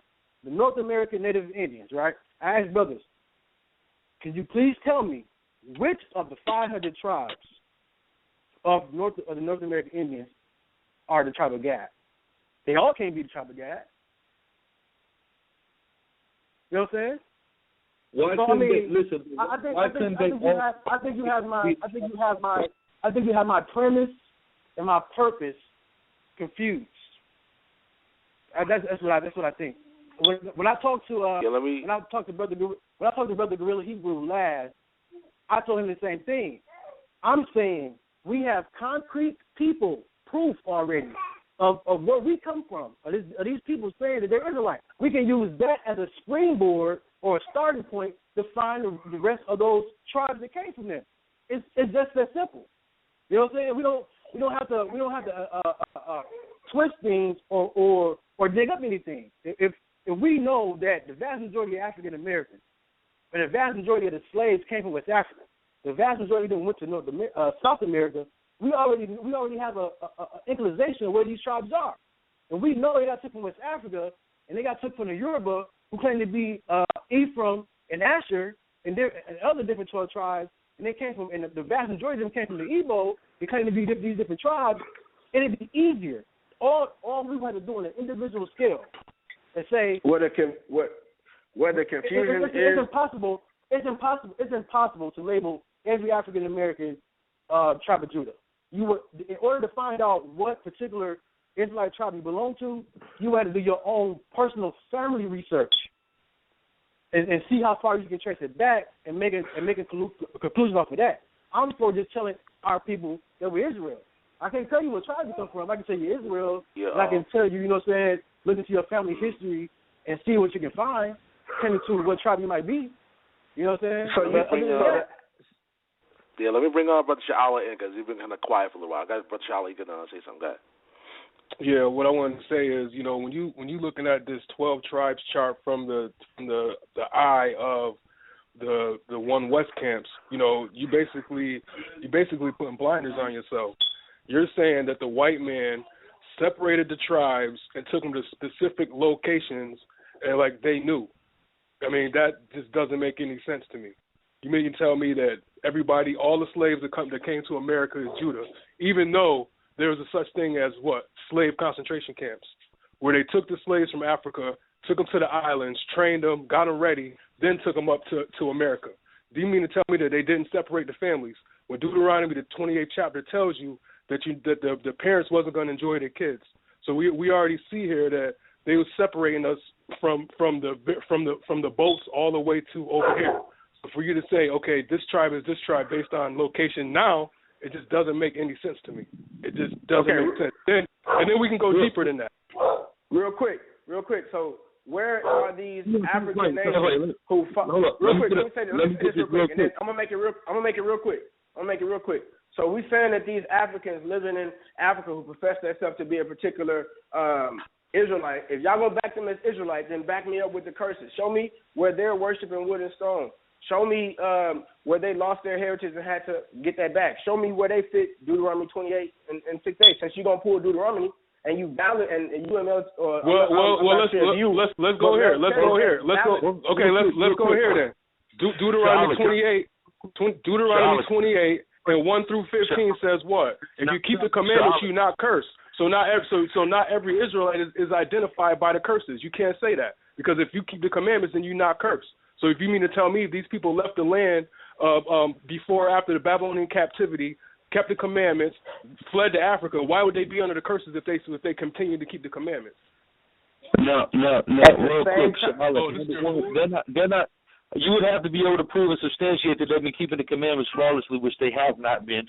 The majority of them are practicing idolatry to some form or another, and that's historically verifiable. Well, you just okay. You just answered your man question. Now. Again, Sha'ala, why is every time you open your mouth you have to lie? Can you explain that to me? Nobody said families were not broken up. We just said that particularly and predominantly the European nations traded within themselves. Of course, people know that mothers were traded from kids. Well, nobody argued that. So stop every single time you open your mouth to try to combat what we're saying, have to tell a lie about us in order to substantiate what you're talking about. Just keep it up. Listen, brother. First of all, I did not lie. You said that they kept everybody together. You said they kept everybody together. Come on, man. So how's the tribe accurate then? If the families was breaking up, how is the chart accurate? One at a time. How is the chart accurate? If you sitting here telling me. Hold on. Let Sha'ala speak. No, hold up. The brother sitting here telling me that that he agrees with me that the families was breaking up. But now he's telling me that, oh no, the families was breaking up, but they stayed together within certain European factions. That just don't even make sense, man. And you mean to tell me that when the Europeans went over to Africa, they split everybody based on tribe before they put them on a slave boat. Please show me some accurate information, some kind of historical fact that proves that the Europeans separated each tribe putting them on a boat and took them to these specific places. Like the brother Panehesi was saying, these was different tribes living in different parts of Africa. These was different tribes. They was putting 3 or 4 different tribes all on one boat. So you give the white man way too much credit, saying that he had the spirit to divide up the tribes based on what tribe they were, put them on a boat and take them all to one specific place. That just doesn't make no sense. All right, man. I just want to remind people, man, one at a time, fellas, one at a time. And we'll let the Guerrilla Hebrew respond and Tazapanya respond. And after that, we'll go to the phone lines because we have a lot of people standing by. Again, the number is 646-716-7320. If you want to make any comments, feel free to call in. I see we got people with our press number 1 already. So we're going to bring brothers back in again. We're going to try to do this one at a time, man. Let's just do it one at a time. This is. Yeah. Guerrilla Hebrew. Nah, man, this dude Sha'ala's weak. I have zero respect for him. At the end of the day, when it comes down to why everybody has so much hatred towards one West, while the majority, I ain't going to say every single person, but the majority of the opposition that comes from one West comes from dudes who are weak, such as Sha'ala. You see what I'm saying? Like, I understand that. From what I understand, he was at one time or another a disciple of ISUPK. All right, but he's in love with and married to some white woman, and I'm sure they have some type of opposition to that. So I'm sure that has something to do with the fact that he resents one West the way he does, okay? Dude is weak. Yeah. And according to the book of Revelation, hold on. I'm not gonna let you sit here and disrespect me like that, bro. I'm not gonna sit here and let you disrespect me like that. Hold on, wait, no. First of all, you weak. You a liar. Your doctrine is off. You ain't gonna be sitting here trying to disrespect me and play my family and kick me under the dirt, bro. You teach false doctrine. You the gorilla. You the what they call you? The gorilla goyim. Get out of here, man. You half white. You hate yourself, man. That's self-hatred to the fullest. You hate your mama? So don't even come at my family, bro. Don't even do that.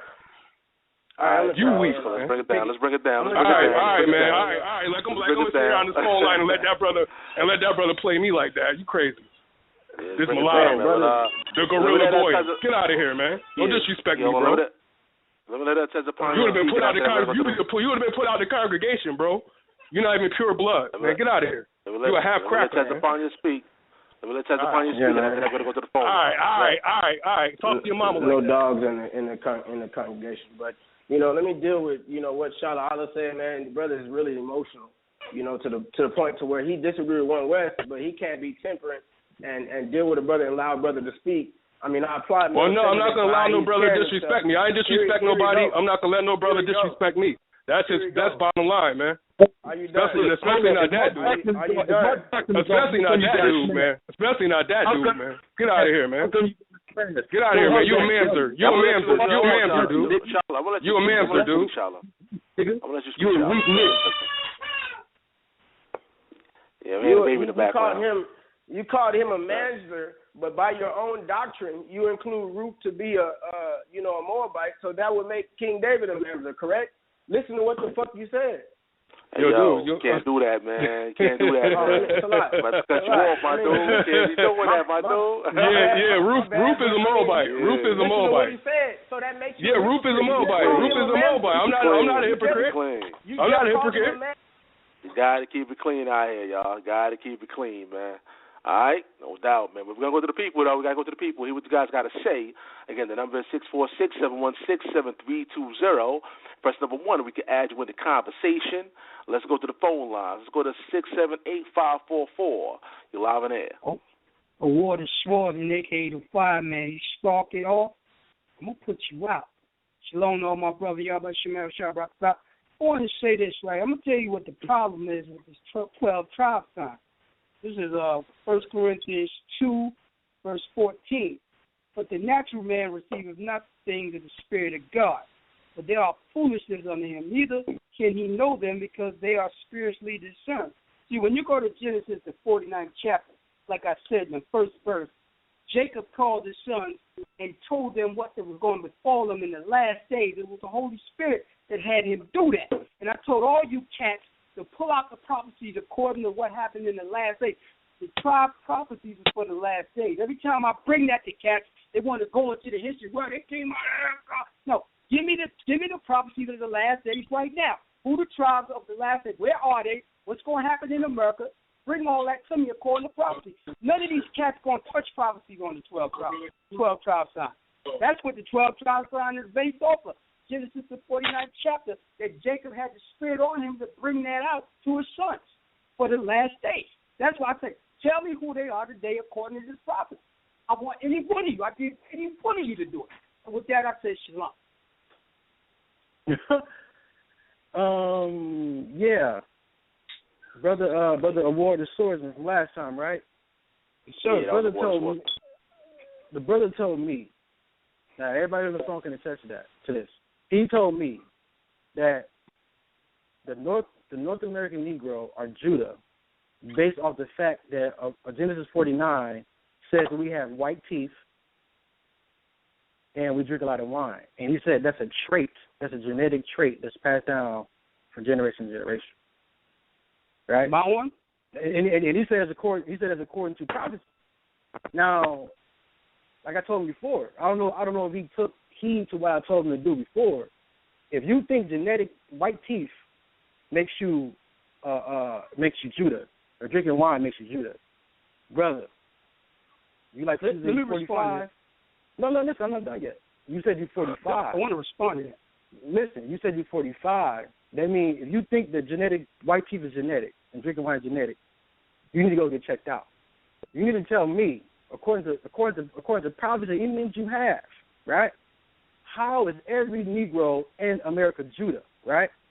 When all these different Africans, they came here, came from different African tribes. Because what you're doing now, when you put prophecy and try to use the scriptures as leverage, by default, you're making the scriptures look false. Because that's not what it's saying. Can I ask you a question? Yes, sir. Yes, sir. All right. Genesis 49, verse 9, okay? What I said to you, I was bringing out a characteristic of that tribe.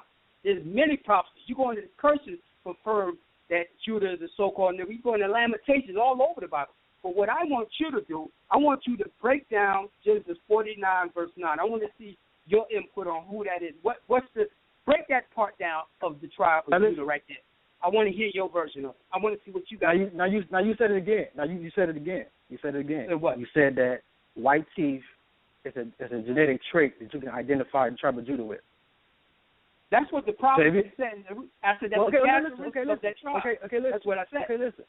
Okay, listen. So based off of that means the rest of the tribes of Israel and the rest of the people in the world shouldn't have white teeth. Only the tribe of Judah should have white teeth, and that's how you should be able to identify. You playing word games. You want to run from what I asked? I'm simplifying it. I told you. I'm really trying to get. I'm really trying to get.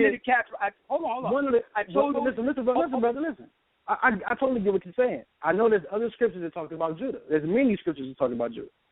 But I'm stuck on this one point because if you're off on this one point, if you can't see that's folly, bro, then I'm kind of reluctant to hear whatever else you have to say. Now, when you ask me, according to Genesis 49, who is the tribe of Judah today, I'm telling you, you can't get nothing from that today. The tribe of Judah can be any. The tribe of Judah can be in Brazil. It can be in Panama. You can be in North America. You can be in South America. You can still be in West Africa. You know what I'm saying? We can't say that the Negro in North America as a whole is Judah. That's impossible.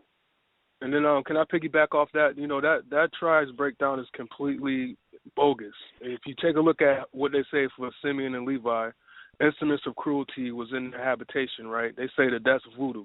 Nowhere in the Bible does it say anything about instruments of cruelty being voodoo. The instruments of cruelty was when Jacob told them not to kill them Africans for raping Dinah, they went and killed the whole village. The sword, they killed them. They killed in their anger. What? They killed the man. So you know that's played out, man. 1970s. They need to revise that. Listen. I don't mean to be. I don't like being harsh on my brothers, especially men that are elder in age, like 45. I'm only 29. You know, so I hate being harsh or even speaking as if I'm trying to one up them. But it comes to a point where a lot of things, according to this chart, you don't really need no scriptures. You don't really need no history. You don't really need no DNA test. You don't need none of that. The first basic thing before you start studying and researching anything, you're supposed to use your God, your Most High given common sense and critical thinking. Common sense and critical thinking would tell you that white teeth are not genetic. It's not a trait that you can identify your long. If I'm a Judite, that means that it should be simple to find the 12 tribes of Israel. All they do is line everybody up and look at their teeth and say, hey, you got white teeth, you're a tribe of Judah. So you won't need anything else. But I wish it were that simple, but it's not. Hey, this is why I said it earlier. I said it's coming from a one-dimensional perspective. You guys hold One West in a mindset of being one-dimensional. I mean, teeth being white is probably one of the many, analogies the brother was going to use to further prove that Judah is a so-called Negro.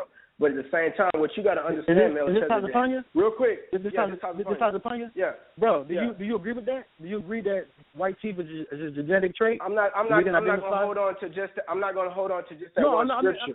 I'm not saying you're going to hold on to that one scripture. Does the average so-called Negro have white teeth naturally? Yeah, I'll say that.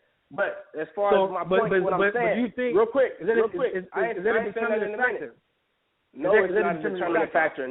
No, it's not the determining factor to the point to where I'm one-dimensional and I look at anybody with white teeth and say, hey, you a Judite. No, understand that One West is not on some one-dimensional type, scriptural or spiritual understanding. What you got to understand is, what you're saying is, if the 12 tribes chart said for this Western Hemisphere, if we said that the 12 tribes chart are the indigenous people of, or the people that was brought over here on cargo slave ships without, a specific tribe, entitled, you would agree with that. But your discrepancy is based off of self-professing Africans who live in Africa today in correlation to who we say the 12 tribes are. And I gotta tell you that's confusion. Listen, brother, I didn't bring up no African. Y'all brought up one at a time. Let's have the point. Let him finish his point. Let me finish his point. Let him finish his point and then you go on. Really hear me what I'm saying. The basis of your critique and criticism against the 12 tribes chart is based off of groups of Africans who live in Africa that keep Israelite traditions. That's based off of them self-proclaiming who they are. And that's what you're using in correlation to who we say they are, to where you're putting who they self-profess they are through oral tradition in stone and saying that can be undoubtedly true. Yes, I hear your argument about Igbos, Yorubas, and people in that land who profess to be of different tribes. But when we say who they are and you have proof about the different groups, you're basing that off who they say they are versus who we say they are. When nobody can trace a single people group all the way back to 1500 BC. Okay. That's illogical. Listen, and that cannot be used to critique One West. I'm not using anything from Africa to critique One West. I'm using common sense, critical thinking. That's what I'm using to critique One West from the gate. That's what I'm using. I want to ask you. I want to ask you. Do you believe, or does the chart say that every Negro in America is Judah? Yes or no? No, it don't say that. So then why do we have a chart saying the North American Negro is Judah? If we all aren't Judah. Like the brother Alazar chimed in, the 12 tribes chart is a generalization. Are there people that slip through the cracks that call themselves African Americans that may be from other tribes? Undoubtedly. But what I'm saying is you cannot look at it from a one-dimensional level and say every Hebrew is in a box of one-dimensionalism, and to where we say every African American is a Judah. That's not the case. But I'm not. Okay, I agree with you. That means that we shouldn't say that anybody is from one particular tribe. That's what I'm saying. But you yourself. Listen, bro. You yourself. Let me talk, bro. Because you just said, okay. All the people all the Negroes in North America are Judah. You said some slipped through the cracks, as if you're saying the vast majority of people in North America is Judah, and some other tribes, a couple of other tribes, slipped through the cracks. So, with that basis, you're still saying that the vast majority of people in North America are Judah. Yes or no? Yes. How do you make that statement again when you look at West Africa? I'm not dealing with no particular tribe or who they say they come from. You have Yoruba, you have Iwe, you have Fulani, you have the Lengi people, You had the Bantu people, right? They all came to North America, right? And when you deal with the people that had the most slaves, took it from them and took it from to North America, you have the Igbo people. I believe 75% or 60 to 70% of them came to America, right? That's the vast majority of us, right? So if they're claiming different tribes, there's some subclans that claim Judah. There's some subclans that claim Manasseh, right? That doesn't mean that nowhere else in the world there's going to be Judah or Manasseh. That's not what I'm saying. Does that mean that there's undoubtedly Manasseh? Does it mean there's undoubtedly Manasseh? The information. No, listen. Yeah, let me hold on. Let me let the Guerrilla Hebrew speak. You there, Guerrilla Hebrew? Let him get his shit off. He's off. Oh, he's off. Guerrilla Hebrew, yeah. But no. Hello. But no. Chime me in, man. Who's that? Sal, what's up, man? Chime me in. Yeah, I can hear you. I can hear who I'm speaking to. Who's this? Who is this? Shalom, brother. This is Tazapanya. Okay, I got you, brother. What's going on? What do you want to say? All right. Nah, so like for that. I've been ranting, man. I have my junk on mute. Shalom, Sal. How you doing, man? Shout out to the brother Water Swordsman. That was a great question, man. The bro said he got off, man. You know, he don't want to get kicked off. He's hot. It's all good. It's all good. Right. Yeah, my thing is, I have a question. First off, I have a statement, man. The dude that got mad, you know, and started calling the bro mams and all that, the brother Tazapanya really brought it out, man. If you believe that Ruth is a Moabite, then basically you're saying King David is a mamzer as well. But, you know, that was cold. He got emotional. My question is, does anybody have a issue with the people that's on the sign? Like, is anybody that we say is on the sign, do people believe that they're not Israelites? That's one question. The second question is, if they believe that, you know, the people that we have on the sign are Israelites but are in the wrong tribe, I mean, does it do any harm that we're bringing people that they believe are Israelites, that we're bringing them to the understanding that they're Israelites, that they are, you know, of the lineage of Jacob? You know what I'm saying? It pretty much just sparks a conversation to say, you know what I mean, we are a part of, you know, the various 12 tribes of Israel. We fall under these curses. We need to come back into who we are. So, you know, who the world calls Christ, real name being Yahushua, will come back and deliver us out of this captivity. You know what I mean? It seems like we keep going into this, oh, well, you know, in the history it says this about the Igbo and the Yoruba and all of these people. And, you know, it's pretty much clouding, you know, people's faith and understanding in the doctrine, because I still have yet to hear anybody answer Water Swordsman's question. How do you break down Genesis, the 49th chapter, or the various prophecies that was given to Israel that we will be able to identify in the last days? Okay. You're pretty much saying that you're pretty much saying that these scriptures are irrelevant at this point in time, because somebody said, well, we can't determine that. Well, I'm not saying you. I don't know who's on the panel, but I know somebody said, well, we can't tell that.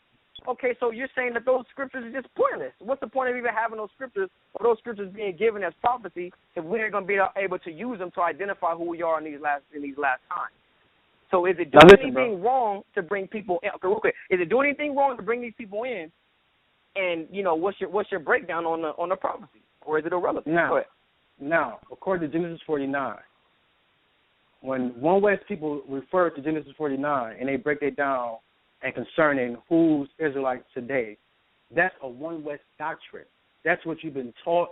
That's what has been embedded in your brain.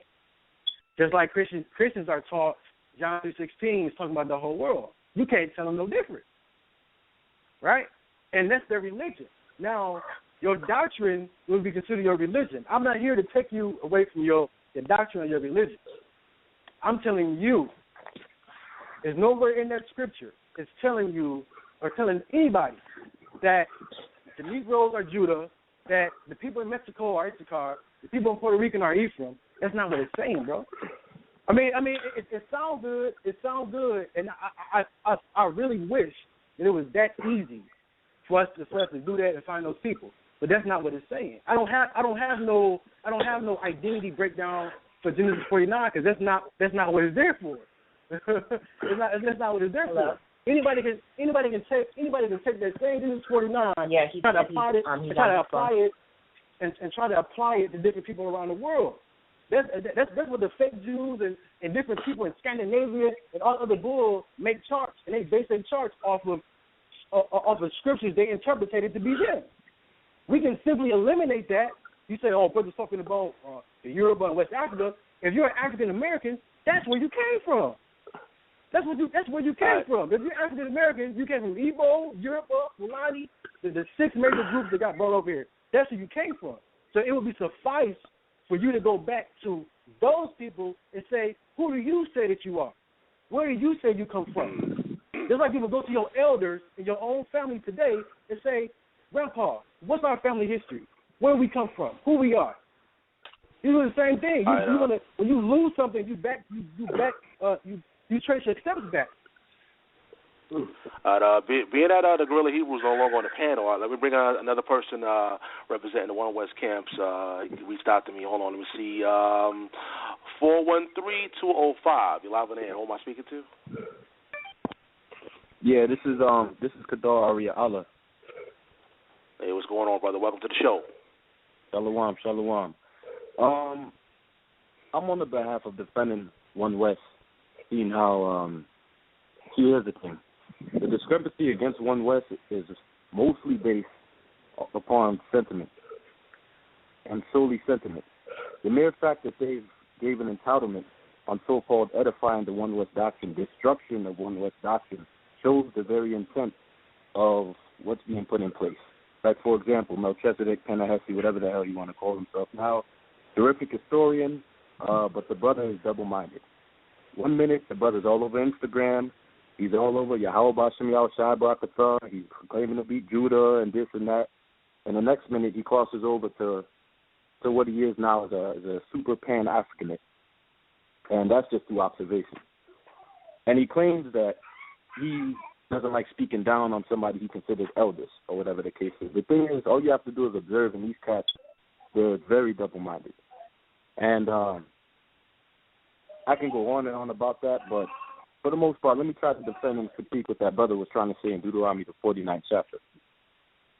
Now, when Jacob was given the Spirit to explain what would befall his 12 sons, he specifically said latter times.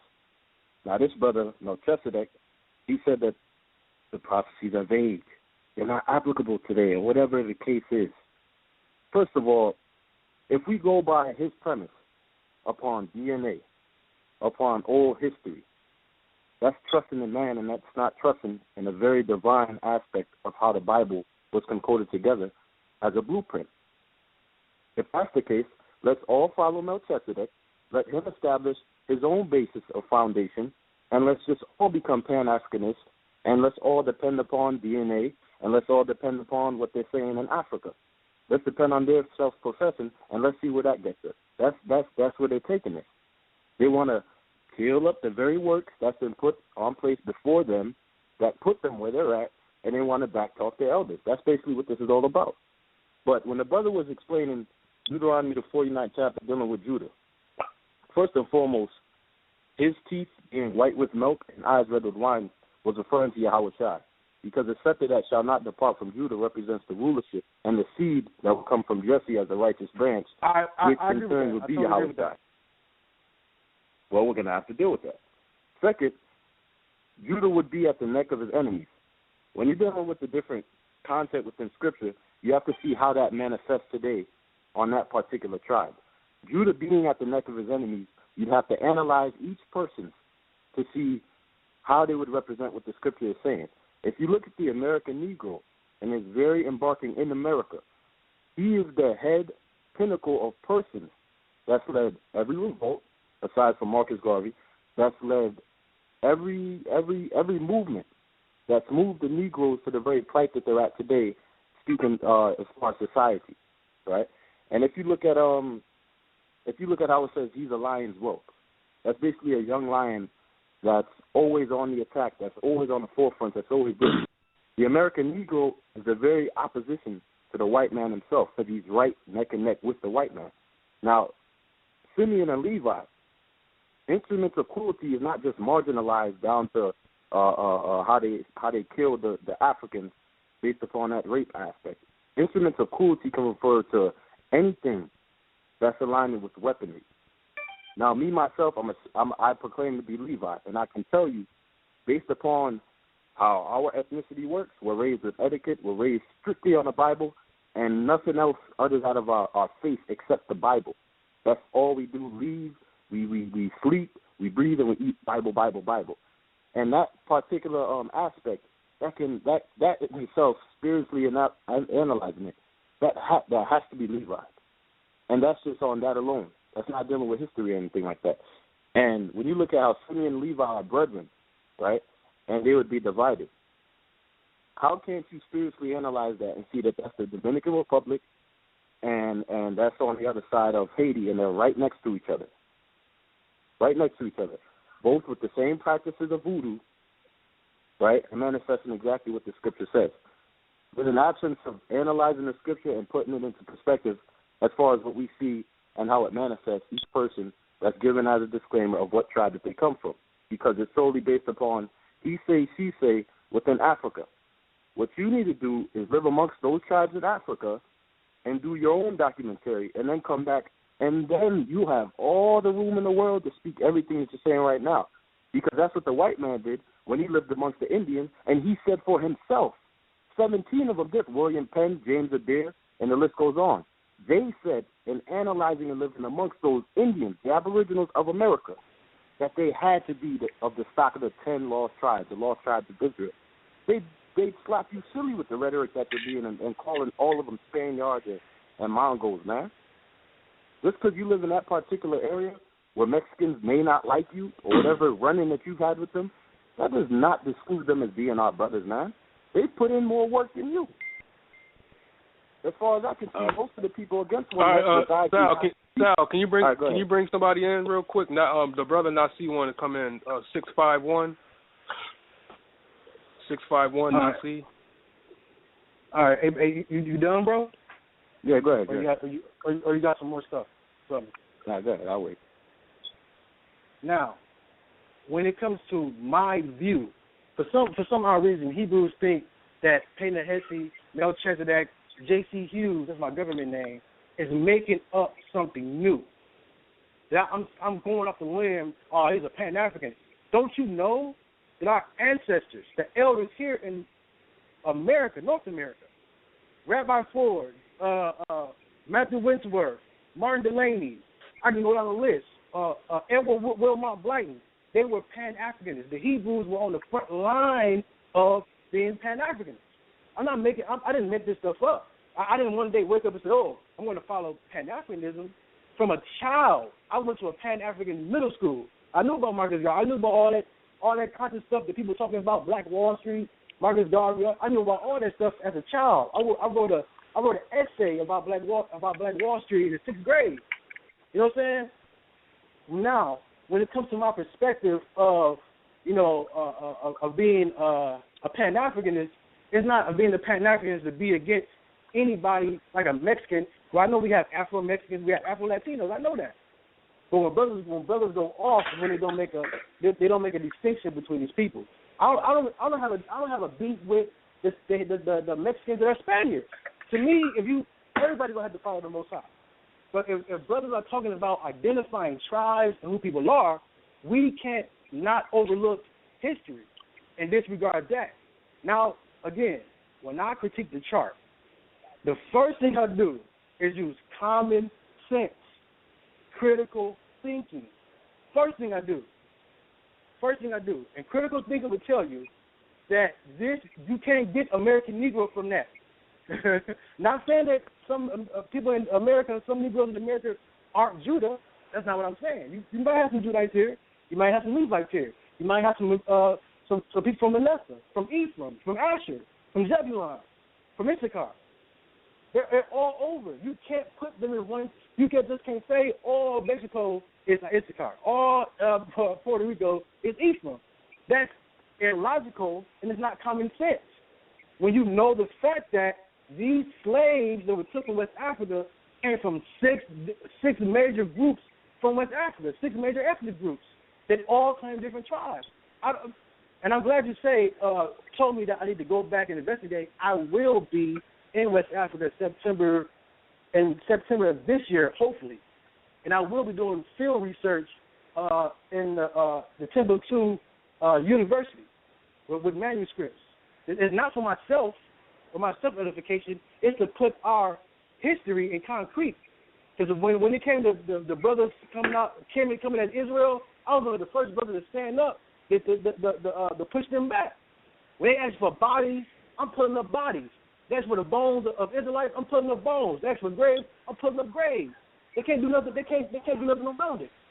They can't do nothing with it. So I'm for Israel first. When I say Shalom, how the other brothers say, the old two brothers, they say Cain. I say Cain. I don't discriminate. You know what I'm saying? I don't. And they say Yahweh Shai. I say Yahweh Shai. You say Yeshua. I say Yeshua. I know what you go to. I want to relate to you. So when you say you think I'm jumping back and forth, that's just me accommodating my brothers to where they at, and not being one-sided with them. If you say what you say Yahweh Shai, I'm gonna say Yahweh Shai to you. It'd be disrespectful for me to say anything else to you. You know what I'm saying? But that was a personal jab. I'll let the other brothers go. Yeah, I would like to say this. You know, that's what these guys do. They try to take personal shots when they can't explain that doctrine, and when you start cutting them, first thing they do is start bringing up personal shots, going to your family and what you do on the internet and this and that. But that's all just a deflection, because these brothers is weak in the knowledge. What I want to say is, can I chime this in? brother, no, you can't. So what I was going to say is, this brother said that instruments of cruelty is voodoo. Now, nowhere in the Bible, no historical evidence, nothing could say that when it says instruments of cruelty there, it's talking about voodoo. And actually, it was talking about something, in the past tense. When Jacob was given those things, when in the last days, he talked about things they did in the past that would affect their future. So you can't put instruments of cruelty on and say it's voodoo on something that's in the future when Jacob was explaining something that they already did. And the consequence was they will be scattered in Judah. It's nothing to do with no voodoo.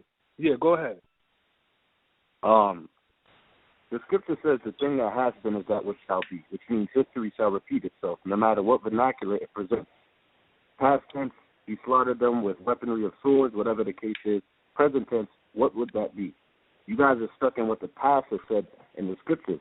And when you're basing your logic off of something, you're not basing it upon what the scripture is saying in present tense. You guys are stuck in the past. So, all right. So when it says Reuben went into his father's bed, what does that mean? If that's future, that means that Reuben was sleeping with. I mean, it just don't make sense. It says Reuben went into his father's bed. Genesis 49. Genesis 49:4. I'm not saying that all the scripture. You can use case in point. The thing that has been is that which shall be. That's a given, man. Nobody's gonna. All right, but you got to put it.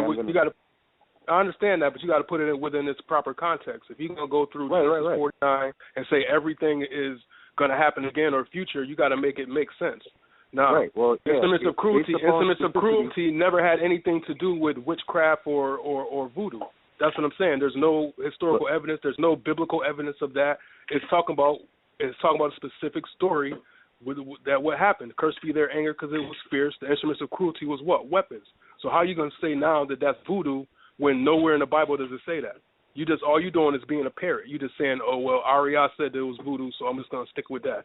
And that's a problem. That's a problem. Hold on. No, don't tell me what I am, because that's what y'all do, take personal shots. Listen, that's the problem.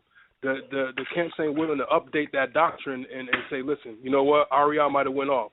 Let's update this. Let's get it more modern. Let's start speaking this truth. Everybody want to be stuck in the 1970s and speaking the same exact parrot doctrine. Now you said Judah. You said the same thing that Ariah said. Oh, yeah, Judah stand up to the white man, the so-called black Negro in America. None of that even makes sense, because like the brother Panehesi was breaking down, the American Negro comes from many different tribes in Africa. We didn't all come from one tribe, so how can we all be Judah? You got to take a deeper look into this thing, and you got to break down prophecies within their proper context.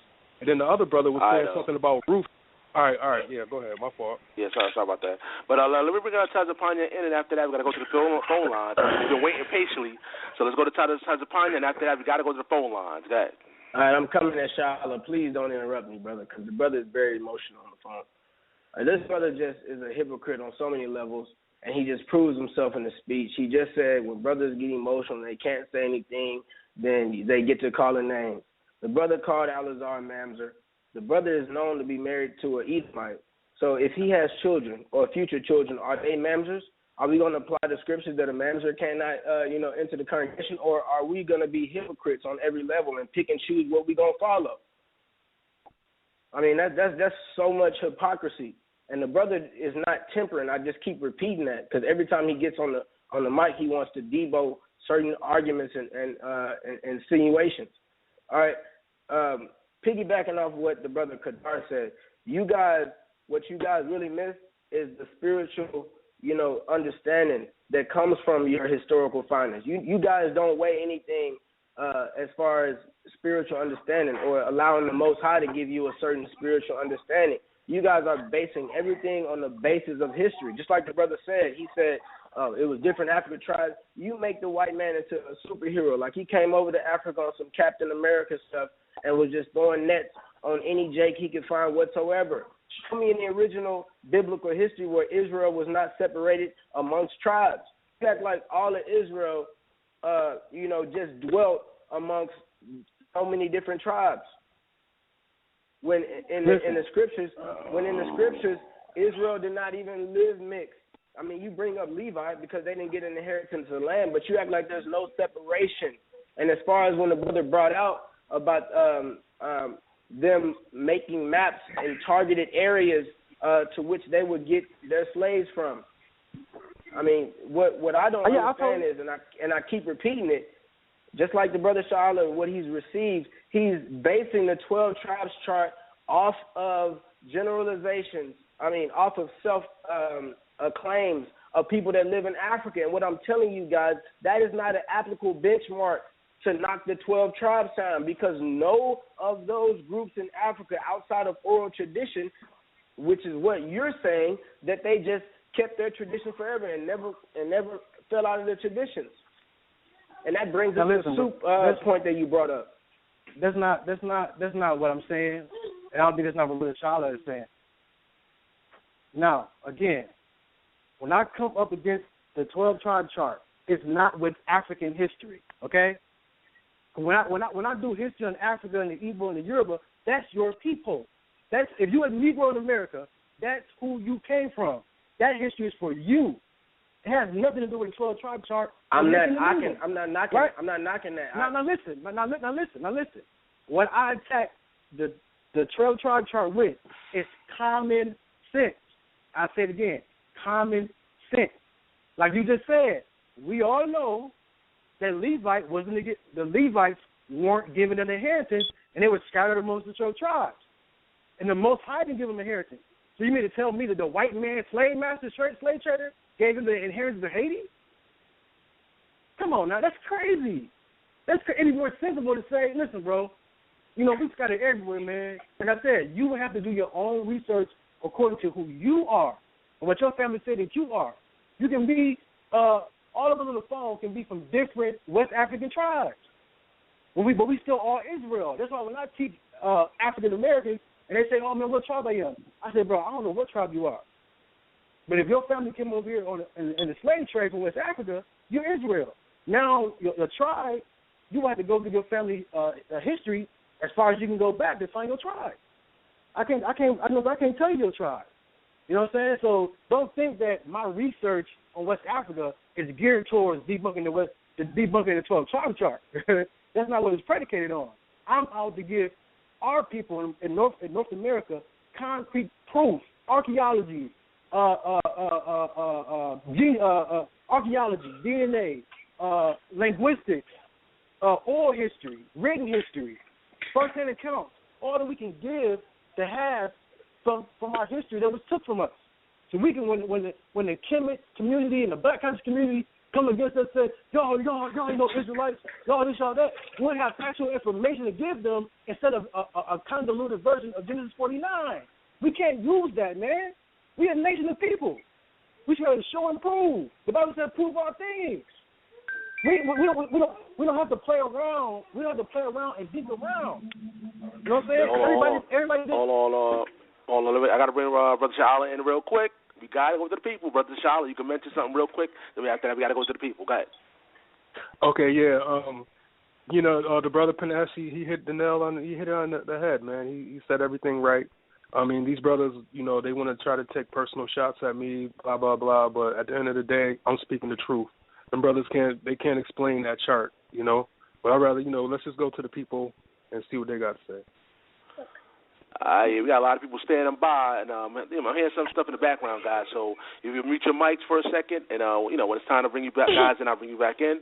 Again, the number is 646. Yeah, I'm hearing. You got to mute your mics, guys. Again, the number is 646-716-7320. We're gonna go to the people. I know, a lot of people have been standing by. I apologize for the long wait, but we're gonna go to the people right about now to hear what you guys got to say.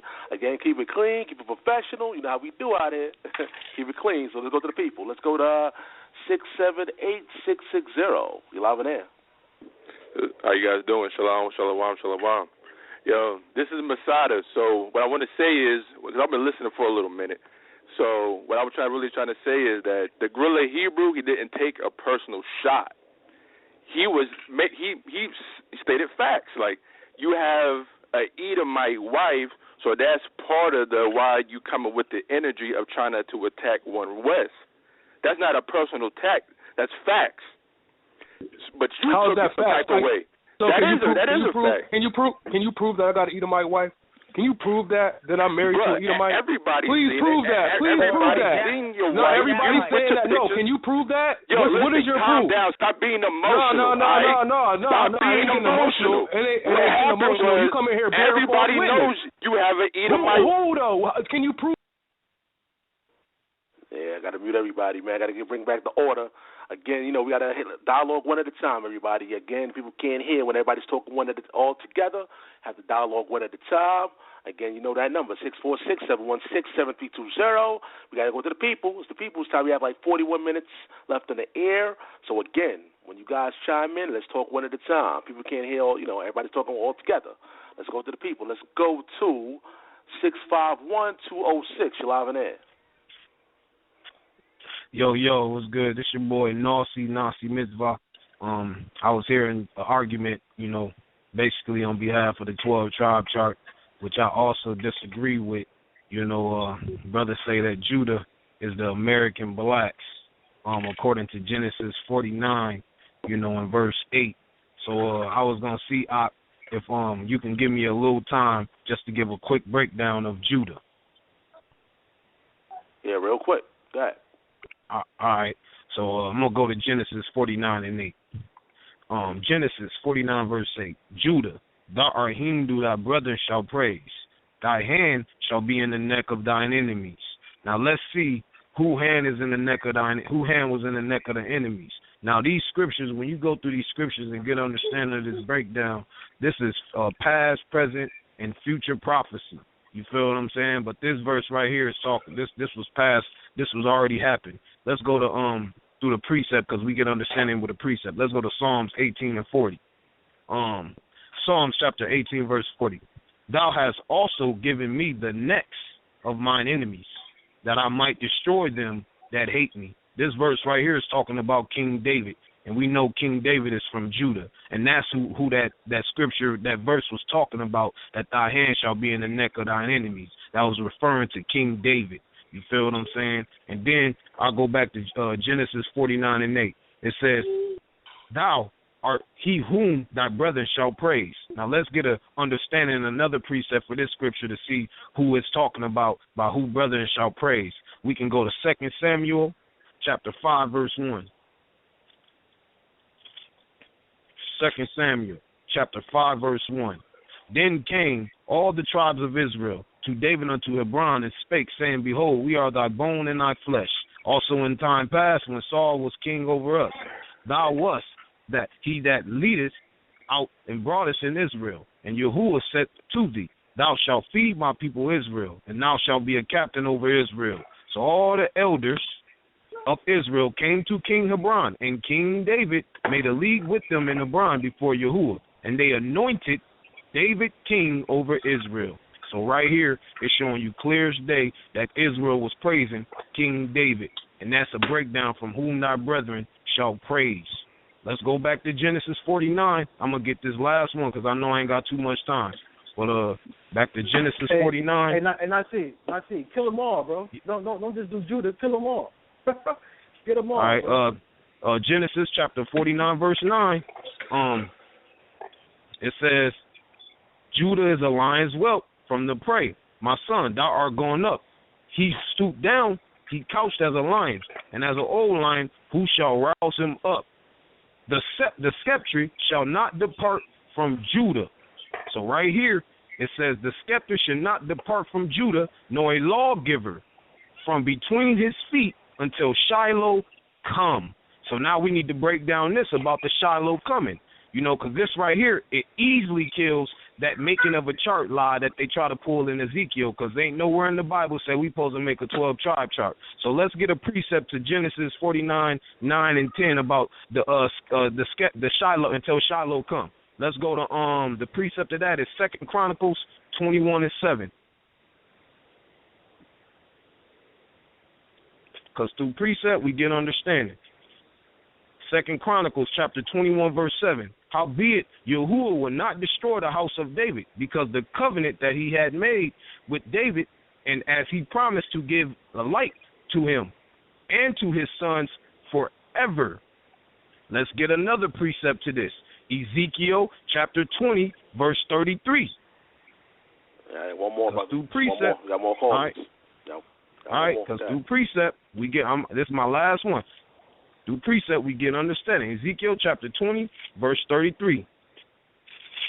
Ezekiel chapter 20, verse 33.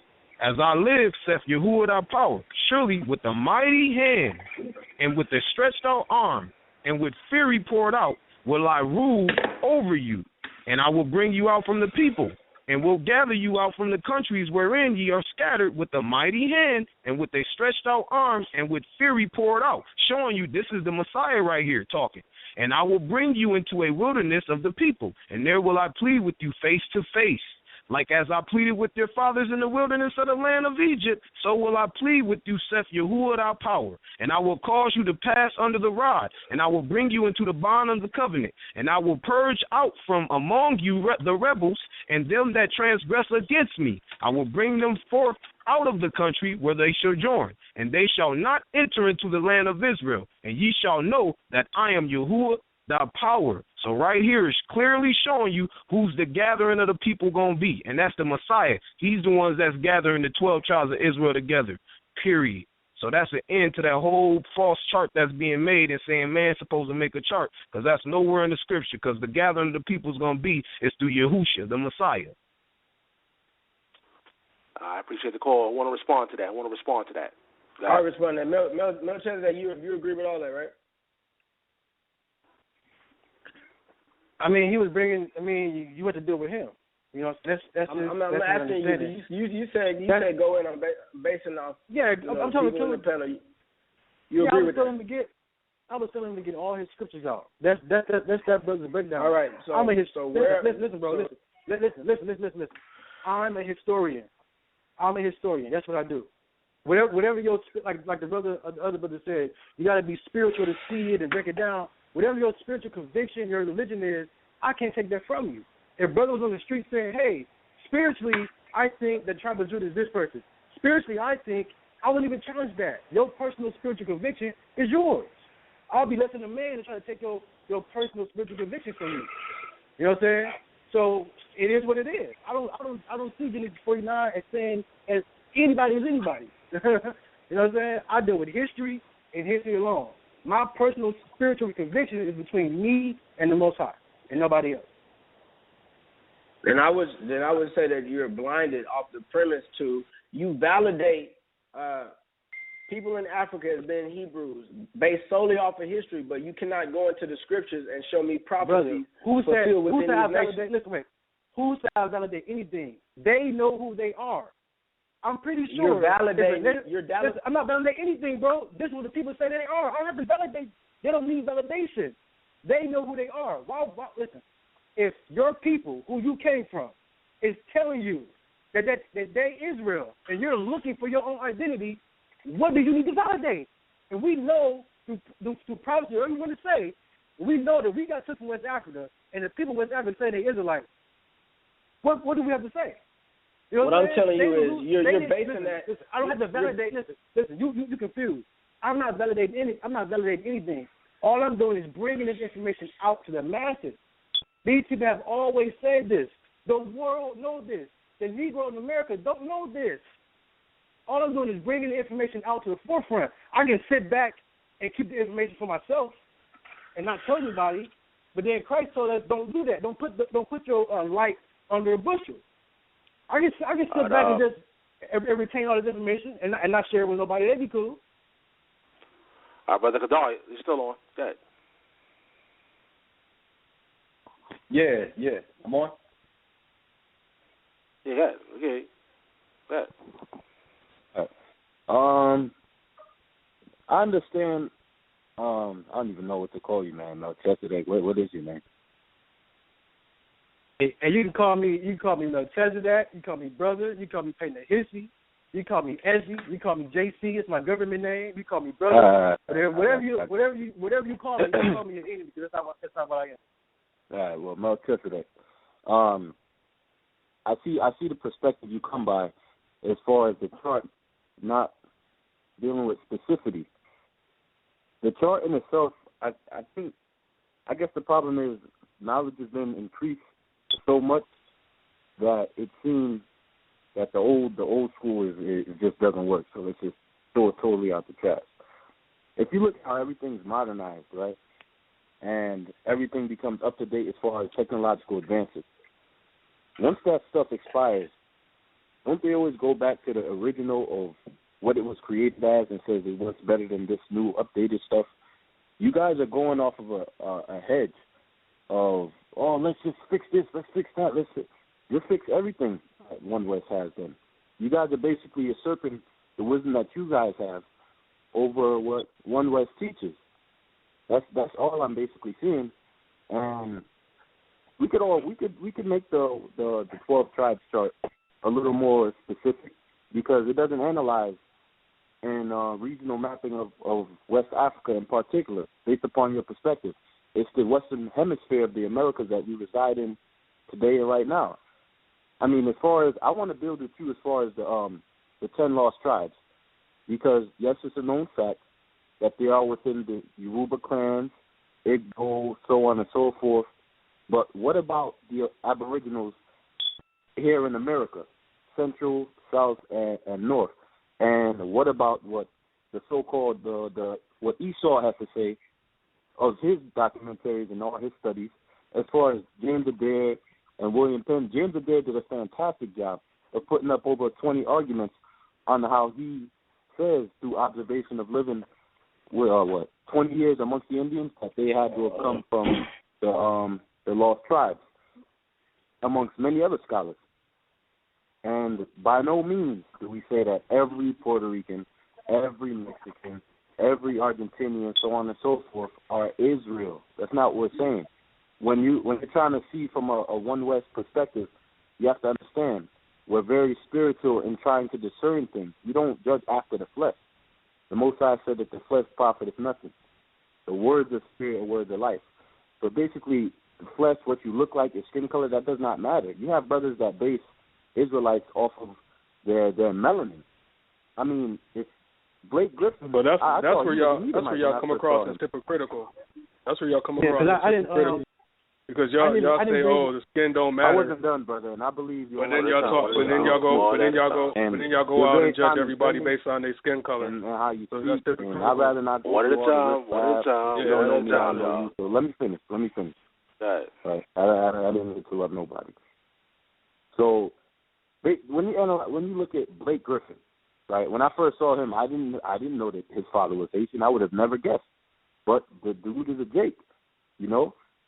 So how are we supposed to judge the lost 10 tribes as One West proclaims them to be, the Aboriginals of the Americas, the ones whose spirit bears witness with the Father, how are we supposed to just solely justify them not being Israel because of DNA and intermixing and all the such that you guys proclaim for them not to be Israel?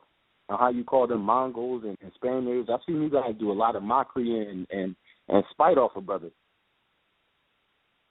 And that can in turn, you could be destroying you could be suffering the children, man. Yeah, okay, but can't y'all be suffering the children though? If somebody come up to you and say, "Oh, well, I'm Puerto Rican," and you tell them, "Oh, well, you an Israelite," but it turns out you come from a Spaniard blood. So aren't you in turn doing that same thing? Aren't you lying to that man, telling him something that he's not? Doesn't the Bible say in the commandments, "Thou shalt not bear false witness"?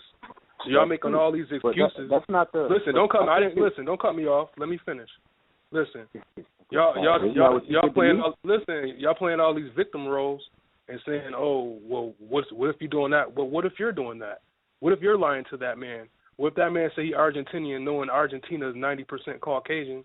You tell that man, "Oh, you're a tribe of Naphtali." You're lying to this man. He might go to that in that day. He might go thinking he one of the tribes and he not. So that goes twofold. You can't tell people that Israel is not Israel. And then y'all got a big hole in y'all chart. What about the Africans? What about the people in Africa, the Israelites in Africa that didn't get taken in slavery? What about them? There's a big hole in that chart. The whole chart is everybody's in the Western Hemisphere. And then those Native Americans are Mongols, man. They're Mongolian. They're not Shemitic people. They're Japhetic. Okay. Also too, the brother brought up skin color. I don't go based off skin color. You can there's some Mongolian, Siberian, whatever you want to call them, Eskimo, Native Americans that's probably darker than me, probably darker than African in Africa. That still don't make them Israel. So I don't go off skin color whatsoever. You know what I'm saying? Whatsoever. Now when you deal with Native Americans, right? Brothers always say, okay, I mean, I'm not saying that you didn't have Israelites here. Does that make the Native Americans? No. I'm almost pretty sure through history and research that some Israelite tribes came over here. Can we call them Native Americans? No, we can't. When you look at the Native Americans, right, they all tell you that they all come from different places.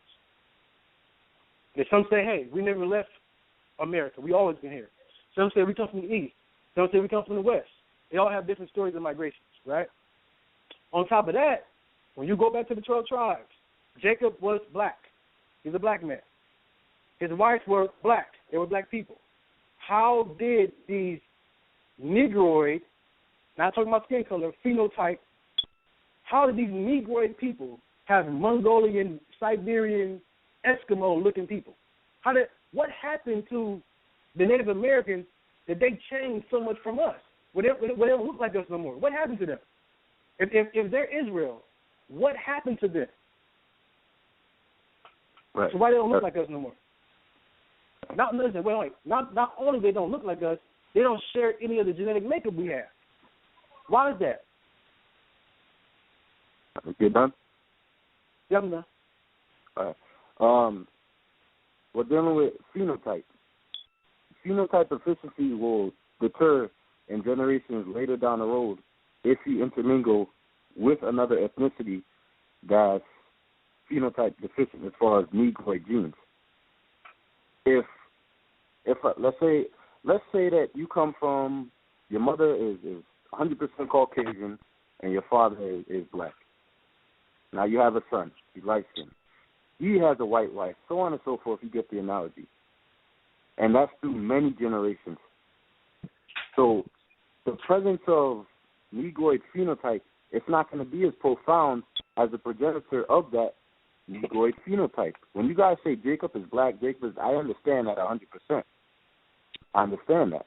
But later on down the road of generations, if you're intermingling with another ethnicity that shares the phenotype of a straight nose, a pointy nose, thin lips, and that Negroid phenotype isn't going to be as efficient or profound as the progenitor of that specific gene of appearance. I totally agree with you, bro. I totally agree with you. I agree with you 100%. And also, too, let me add on to what you're saying, right? I totally agree with you. Intermixing would change your phenotype, right? Right. I totally agree with you, right? And through that intermixing, if you're a Negro, your features might get lost in that admixture, right? Right. If, like I said before, Jacob was Negroid, his wife was Negroid. All the 12 tribes are Negroids, right? Mm-hmm. They came over to America. They came over here. They look like us, right? What happened to them? What happened to them that made them change? Yeah, hold on. I got to bring Tazapanya in, man. We got 23 minutes left in the air. Tazapanya, you want to reply? All right, real quick. What happened to the few, not even 400,000, African Americans that was brought over here in America? We multiplied over the course of generations, and we vary in skin color. Does that mean I should neglect my brother because he has a different skin color? What you guys have to fail to realize is the time over generations. I brought you an example at the beginning of this discussion about all it takes really is a few Jakes in one specific region to, over the course of generations, be a majority of the population in that region.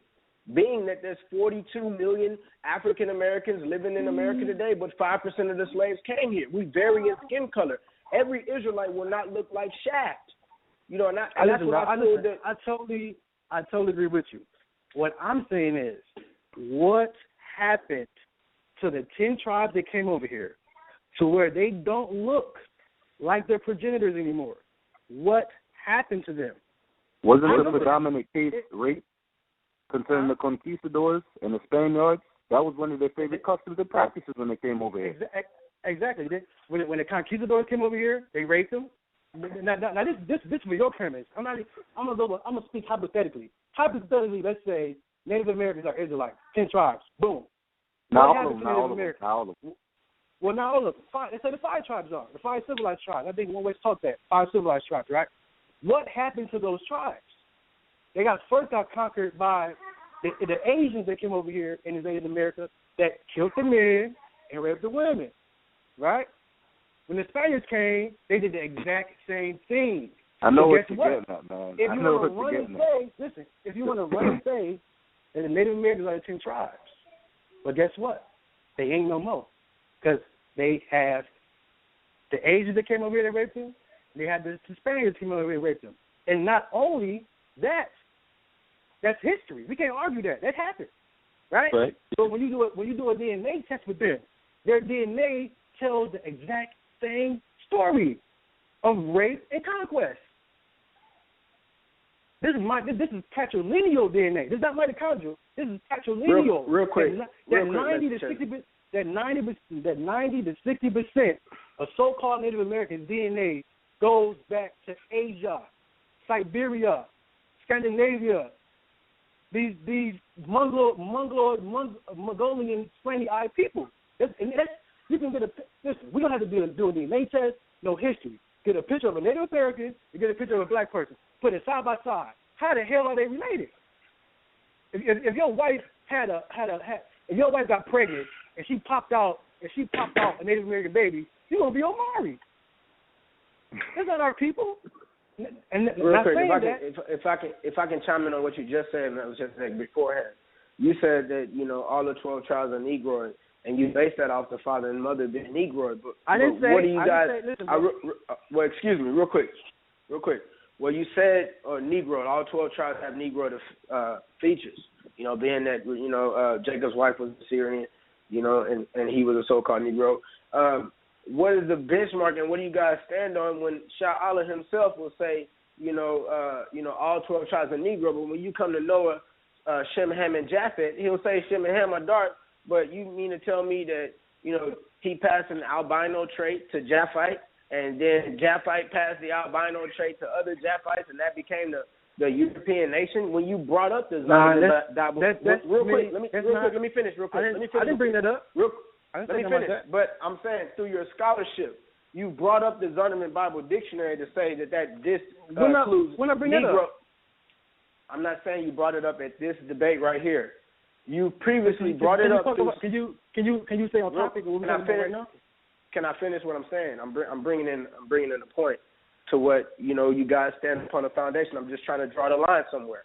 At the same time, you'll say Japhite is the father of the European nations, but you will disclude Negroes as being not Hamites, or you had some type of view against the Zondervan Bible Dictionary, but the Zondervan Bible Dictionary itself will say Japhite is the father of the Europeans. So where's the balance between what you just brought up about being Negroid to other areas? Instead of trying to be in opposition to one West, what do you stand on in terms of Shem, Ham, and Japheth? Because I have to see some balance between what you're standing on. And I'm not seeing no balance. I'm seeing picking and choosing. Do you agree that with the same understanding of Brother Sha'ala, meaning that, Japheth was, albino and he passed an albino trait? Because that's similar to what we say about Esau. It's like we picking and choosing what to believe just to be in disagreements with somebody, with somebody's foundation. Well, can I answer that? Because I'm not 100%. After that, we go to the people. Scott, you can answer. Yeah, I'm not 100% that Panehesi agrees with me on Japheth, the whole Japheth thing. But just like you just said, the same premise that y'all use to say that Esau was white, I'm saying that Japheth was white. Now, there's no scripture that says Esau was white. There's no historical proof or evidence that says that Esau is the white man. The Macedonians, they wasn't Edomites. So, y'all got a whole bunch of false doctrine that y'all can't explain. Y'all say, oh, well, the Macedonians came from Teman, and Teman is a grandson of Esau. That's completely false, So, y'all got a lot of holes in y'all doctrine. So the same way you can say that you can believe that Japheth didn't have the albino trait, I can say that Esau wasn't born a different skin color than Jacob, and Esau is not the white man. That's all I want to say. All right, fellas. We only have like 16 minutes on the air, so what I'm going to do is I'm going to let I got to go to the people, and what I'm going to do is only comments, guys, only quick comments. I'm going to try to get as much people as possible. We have a lot of people that press number one. Again, I apologize for there's a lot of stuff that's coming out right now, and I know you guys are taking down some notes and join the dialogue, but what I'm going to do is I'm going to go to the people right about now and, get some comments from you guys, and when we come back with the special guest, we're going to get some final statements from our special guest. So let's go to people with some quick comments, and special guest, anything you guys want to address, just write it down, and you can address it during your final statement. So we got to go to the people, though. Let's go to 314-680. Quick comments. What's going on, y'all? This G Consciousness. Peace to everybody in the house tonight. I was really, peace to you, Sal, Brother Sal. I know you probably went to sleep listening to these Negroes in the back. But anyways, I was listening to these brothers, man, and I'm real disappointed because, I heard Panehesi, that's a good brother. He got the history, but not at one time this brother took the Hebrews back up into he never talked about the first revolt that they had in Israel in 70 AD. He never went to the second revolt in 135 AD. Then he never talked about, when they went into Jerusalem, they basically just took those that was in Jerusalem and then took them into slavery, as Josephus said, and 97,000 of them Jews went down into Africa, into Egypt to mine, basically, and the rest, they picked out them ones, and the youngest ones and the kids went down there, and the other ones were sent out to the province of Rome. So, I just was disappointed. I'm always disappointed at the One West because everything y'all talk about is an Afrocentric doctrine. You know what I'm saying? And it's like it has no sense to it. And Sha'ala, man, that brother, he bring a lot of truth, but brother, don't get caught up in that Afrocentric crap because it's crap, brother, for real. You know what I'm saying? And I think a lot of you brothers need to get G consciousness. What I mean by that, God conscience. You wouldn't know anything about nobody's nakedness if you wouldn't keep dwelling on that fruit of the tree that you ate of to discover someone's nakedness and then look on their color and then see what color they is. And with that being said, I just want to say peace to everybody out there that's listening in and peace to the panel. I appreciate you, LaRon, no doubt. Again, we're going to the people for quick comments, and again, special guests, anything you want to address, just write it down, and when you get your final statement, you can address those things. We only got time to go to the people right about now. We have like 13 minutes on the air. Let's go to the next person. Let's go to 206-931. Quick comments. Hey, I wanted to make a comment real quick. In particular, man, shalom to all you brothers out there, real quick. But yeah, man, with the whole Israel being black and all the tribes being so-called dark skinned. Well, if you go on the ancient Egyptian walls, you can clearly see there was, with all the nations, there was a depiction of different skin tone of skin colors. You saw a dark Egyptian, you saw a light Egyptian. So we all know that we're all from the ground, right? We all come from Adam and whatnot. So, that whole depiction of and if you go into Jeremiah 12 and 9, it says, "My heritage is unto me as a speckled bird. The birds are round about against her, and come ye assemble all the beasts of the field, come to devour." But we're all look, man, Israel is a speckled bird, man. Just like any other nation out there, man. There was always a depiction of different skin tones, of skin colors and whatnot, and with our nation, different features. So, to me, the whole tribe thing being a Negro thing, yeah, we all have the same forefather, but they're not all Negroes. You know what I'm saying? But on that point, but with the other point with the one brother bringing out Genesis 49 chapter and what was it talking about Judah, when it talks about Judah, his brothers whom thy brother shall praise. Well, we can clearly see that it has to be talking about the Negroes today, because if you look at all the tribes, like let's say just hypothetically, whether you believe or not, you look at all the tribes that make up the 12 tribes, right? Okay, they all look up to the what you call as a so-called Negro, right? Which would be the tribe of Judah. Okay, then you look at everyone else in the world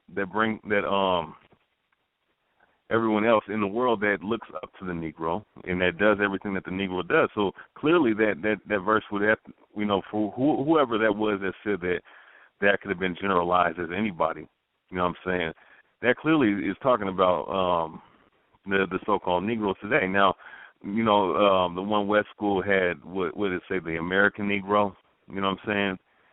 Which, that was just back from, the knowledge back then. I mean, we all know that Negroes were scattered throughout the Four Corners period. So, that's just my comment, my 2 cents on that,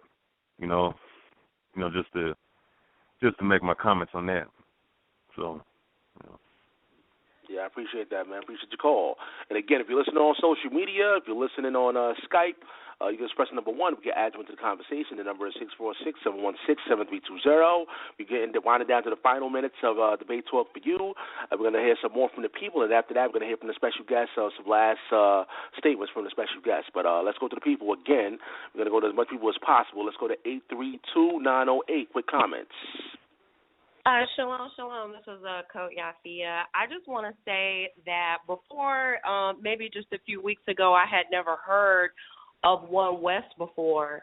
And I want to say that I can kind of speak on an unbiased perspective, but we're claiming to be Israelites and serving the Most High God, and I'm really disappointed at how these brothers from the One West camp came at these other brothers, because if I was wanting to gain an understanding about a doctrine that they were bringing forth, I couldn't, because of the comments that were being made and the attacks and the personal jabs, constantly, when you're supposed to be, I guess, discussing the subject of the chart, but you're starting your argument with attacking the Bro.Sha'ala about his personal life and saying he's temperamental. The only temperament that I've seen is in the foul language, the profane language, and another brother leaving the conversation is from those brothers.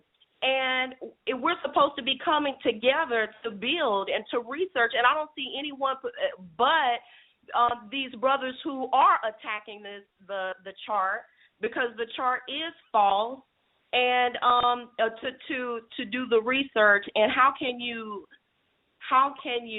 negate an oral tradition of a people who they have their manuscripts, and from what I heard, don't let archaeologists, see these specific scripts? How can you negate the oral tradition of a people in Africa and say that, oh, this is completely false, or, there's no basis to it? I don't see any basis in continuing to stand on, I guess, a tradition of a doctrine that's been taught, and not humbling your spirit and opening yourself up to new discoveries and research that's being built. And instead of attacking with a baseless claim, these arguments the brothers are bringing, why not build with the brothers to find out where the error or the discrepancy lies? And I'm just really disappointed, because I was just hoping to maybe learn something from an unbiased perspective, but all I heard was attacks being made, and it's really sad, especially coming from these Israelites and these Hebrew brothers. Yeah, I appreciate your call. And again, we're going to the people for quick comments. Once again, the number is 646-716-7320. We have like 7 minutes on the air. And with that, we may go into the overtime part of the show. What that means is once the time runs out, you got to call in and hear the rest of the show. So right now, so far, we have like 7 minutes on the air. If you want to hear the rest of the show, you're going to have to call in via phone or via Skype to hear the final statements from my special guest. Again, the number is 646-716-7320. But for now, we're going to the people to hear what you guys got to say. Again, I appreciate everybody that's been calling in. We have a lot of people on the switchboard. Let's go to the next person. Let's go to 858-348. Quick comments. Yeah, shalom. Shalom, Tazapanya, man. It's your boy, Hakai. Shalom, brother. Go ahead. Yeah, I just got a couple questions for Sha'ala. Is that his name?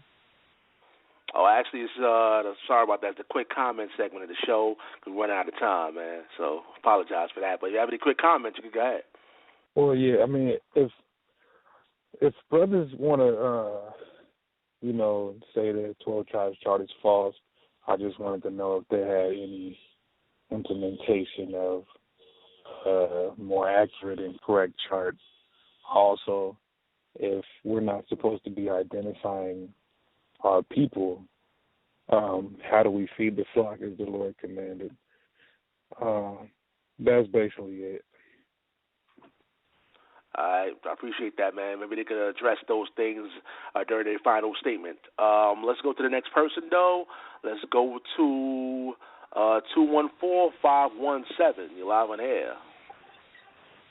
Shalom, guys. My name is Austin. I'm in Texas, and I've been listening to the whole conversation. And my testimony is just when I woke up to the truth, I feel like the chart was just a good baseline of understanding who the Israelites were. And when you take things into perspective, we here in America. So in America, we need to be focused on helping our brothers and sisters over here, because it's we're not about to go all the way to Africa and spread the gospel.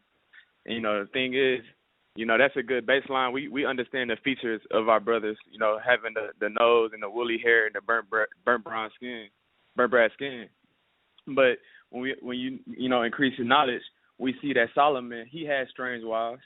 We have mixed, with the other nations.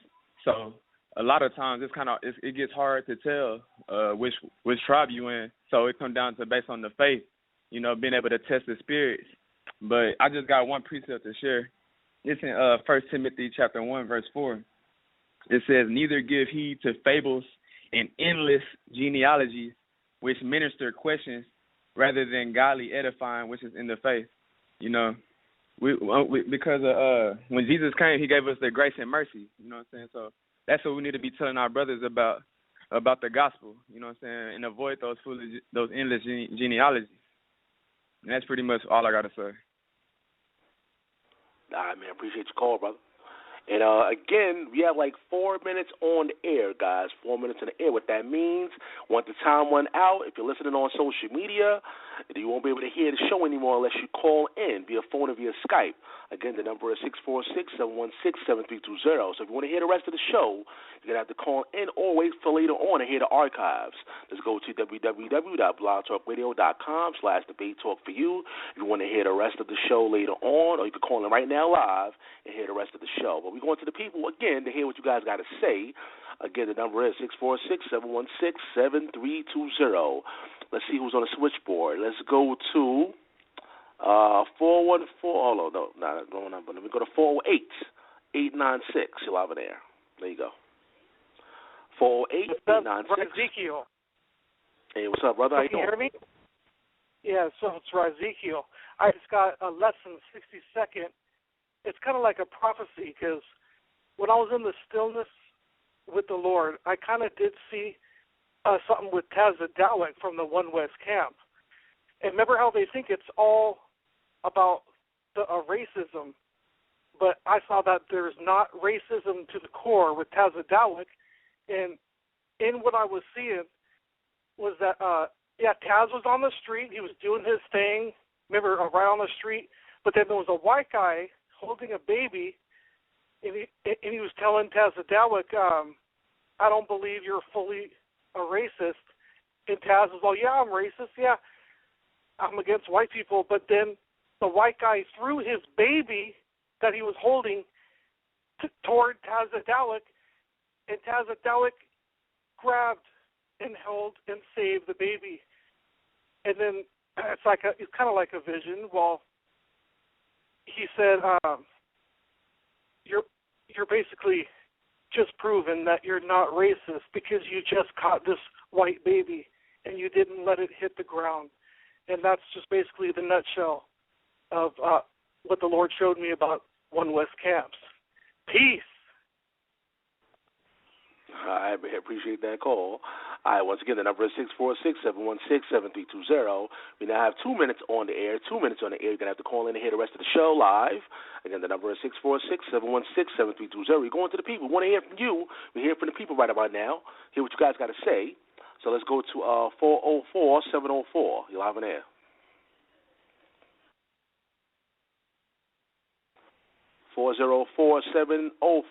You're live on the Talk Radio.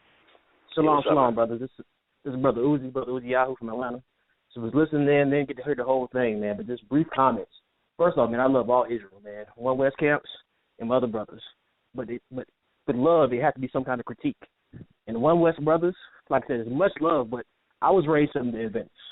The problem I've seen with the One West camps is indoctrination is just a hell of a drug. So what happens, a lot of brothers try to make their scholarship based off of their doctrine rather than making their doctrine based off their scholarship.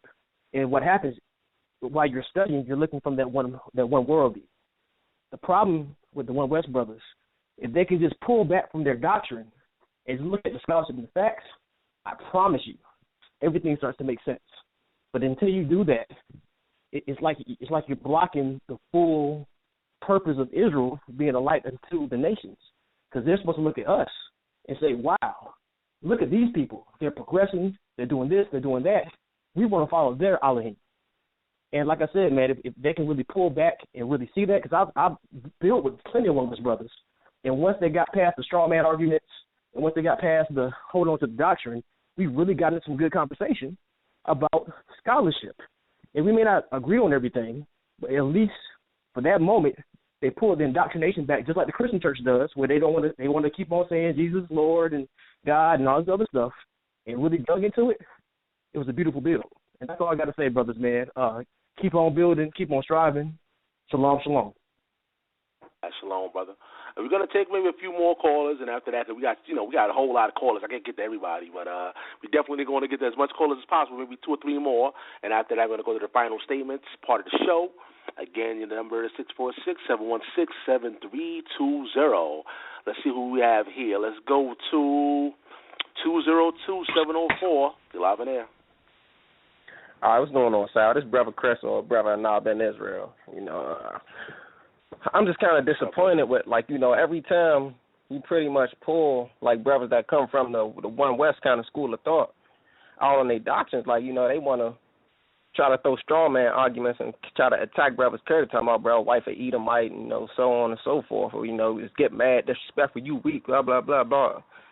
But one thing I noticed, like in regards to the question that Panehesi was proposing, and I ask this all the time, so you mean to tell me if these 10 tribes left around 500 BC, came to America and were here untouched, if we were raped by the same white man that raped them, how did our so-called brothers Issachar, how did he come out mongoloid and, white, just looking like Johnny Tsunami or some out of the Land of Lakes butter, and we just still look like Negro, or we get lighter? Like, they want to propose things like Blake Griffin and Chris Brown, but those people still don't look like Mexicans. If you mix a white and a black person, you are not creating a Mexican. And I know it's brothers always like, they find a way to skate around that.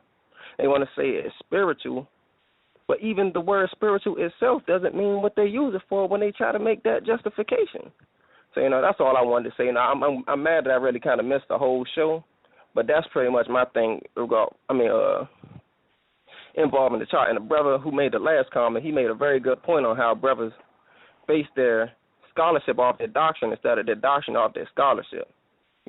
All you have to do is really research and even have it in your mind that, maybe I could have been wrong. Because these brothers will tell you, well, if these people ain't on the chart, well, where's your chart? Well, scripture ain't tell us we need a chart. We don't got to show you who it is. I mean, we can show you who it's not, and we can show you how this scripture was twisted. So, I just want to leave it at that, and this was a good show. Keep doing your thing, Sal. Yeah, I appreciate those words, man, definitely. Let's go to the next caller. Let's go to 313-483. You're live on air. Yo, shalom, man. It's Cole. Hey, what's going on, my brother? How you doing? Yo, I'm good. Yeah, man. Just shout out to my ox, man, for holding that thing down the last week and this week as well, man. We got a video coming out to fully smash this thing, obliterate it. Know what I mean? Because this thing is dangerous, man. It's tearing Israel up. But they looking at us like we causing division with this thing, but we really trying to just pull the truth out. Because it ain't no truth in the chart. It's 100% false from top to bottom. You know what I'm saying? So I'm just proud of my ox for holding that thing down, man. You know what I'm saying? So TCS, we never going to unify with brothers who pushing them lies. So with that, man, I'm out. Shalom. And if you want to plug in your channel, man, what's your channel that you're going to have it on? You can plug that in. It's YouTube, King Yaiqua. It's spelled like I used to spell it, KINGYAIQAB. So she'll be up like Thursday. All right, man. It's out there in the airwaves, so we appreciate that. Appreciate that plug. Again, we're going to take a few more callers, and after that, we're going to go to the final statements. Everybody that's already in the overtime part of the show, I appreciate you guys for calling in. I'm going to take maybe one or two more, and after that, we're going to go to the final statements and, wrap up the show. Let's go to 832-292. You're live in the air. Black Jesus Minister, how you doing, Sal? Hey, what's happening, brother? All right, and praises to the Most High God. Praises to common sense. And again, praises to the Most High God, El Elyon of the African Hamite Canaanite people under the priesthood of the Most High priest Melchizedek, and who taught Abraham the name of God, and taught Abraham who God was, and gave Abraham the books, the holy books of God.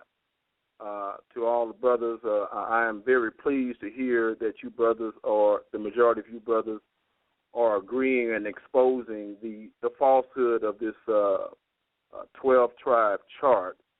And there were some good points that were made, and I just wanted to ride on one of those points about how in the world could these different European nations divide these tribes up exactly according to this chart. We know that the Americans took place bringing slaves over. We know that the French, and we know that the Portuguese, and we know that the Spanish. Now, look at this. tribe number 12, Issachar, Mexicans. Okay, I just want to deal with the Spanish, with the slaves who were brought over by the Spanish, and notice how many Spanish tribes from this chart were brought over by the Spanish, the Mexican, Spanish, Asher, Colombia to Uruguay, Argentina and Chile, Nepali, that's the Spanish. Let's see, Cubans, Manessa, Puerto Ricans, Ephraim, Guatemala to Panama, Zebulon, the Dominicans, the Haitians, Levi and Simeon. All of those that I just mentioned were brought over by the Spanish. Ain't no way in hell, and the Spanish were not concerned about, we're going to divide these Negroes up into their different Israelite tribes. They didn't even know that they were well, they did to a certain extent, but they didn't sit up there and say, we're going to divide all these people up and put them in certain places of the Americas according to their tribes. That's asinine. So I just mentioned about maybe 6, almost half of those tribes, or more than half of those tribes, were brought over by the Spanish, and there ain't no way in heck that these people divided these black African people, these Hebrew Israelites, into their tribes, prospectively into the Americas. And to the brother who was saying that, and when it refers to the American Indians, the native Indians, the brother's telling the truth. Please, we need to stop playing games. The American Indians came over the Bering Strait. They are Asians. They are Mongolians. They are Chinese people. In China, and in Mongolia, they have teepees just like the Indians made teepees in the Americas. The exact same trait. And these people they have the exact same customs and everything, okay? Now, the only truth to that chart is in regards to the Negroes, and the Negroes is in relationship to the southern kingdom of Israel, which is Judah. You want to try to narrow it down to just that one tribe, but no, it's not just a tribe, that one tribe of Judah, which the southern kingdom was named after, but it was actually the southern kingdom of Judah, which made up of 3 tribes, and the southern Hamite kingdom of Judah, they were dispersed into Africa. The northern Israelites were dispersed into Asia and to Europe. Okay, and so to that extent, the 12-tribe chart has that little scintilla of truth due to the Hamite Judah Israelites being dispersed into Africa. And so, brothers, continue to be bold to correct false doctrine, because we don't worship no doctrine. We don't worship no nation. We don't worship no church or no synagogue or no temple. We worship the truth. For we shall know the truth, and the truth shall make us free. All right, man. Appreciate that call. That's Black Jesus Minister. And we're going to take one more. Just going to take one more, and after that, we're going to pretty much wrap it up and get some final statements from our special guests. So let's take one more call. Let's see who's on the switchboard here. Let's go to 646-592. Quick comment. Hey, this is Brother Garfield here real quick. I just got to comment. I got to say Black Jesus is on point. I appreciate his words a while ago. Brother Panehesi is always on point when it comes to this topic. I wanted to ask a question. Not a question. I want to make a statement. And this is piggybacking on what Black Jesus said. How did the folks in Africa or the slave masters or whoever who brought them over here, how did they know that they were Judah? Did they have ID badges? How did they know they were Israelites? How did they know that?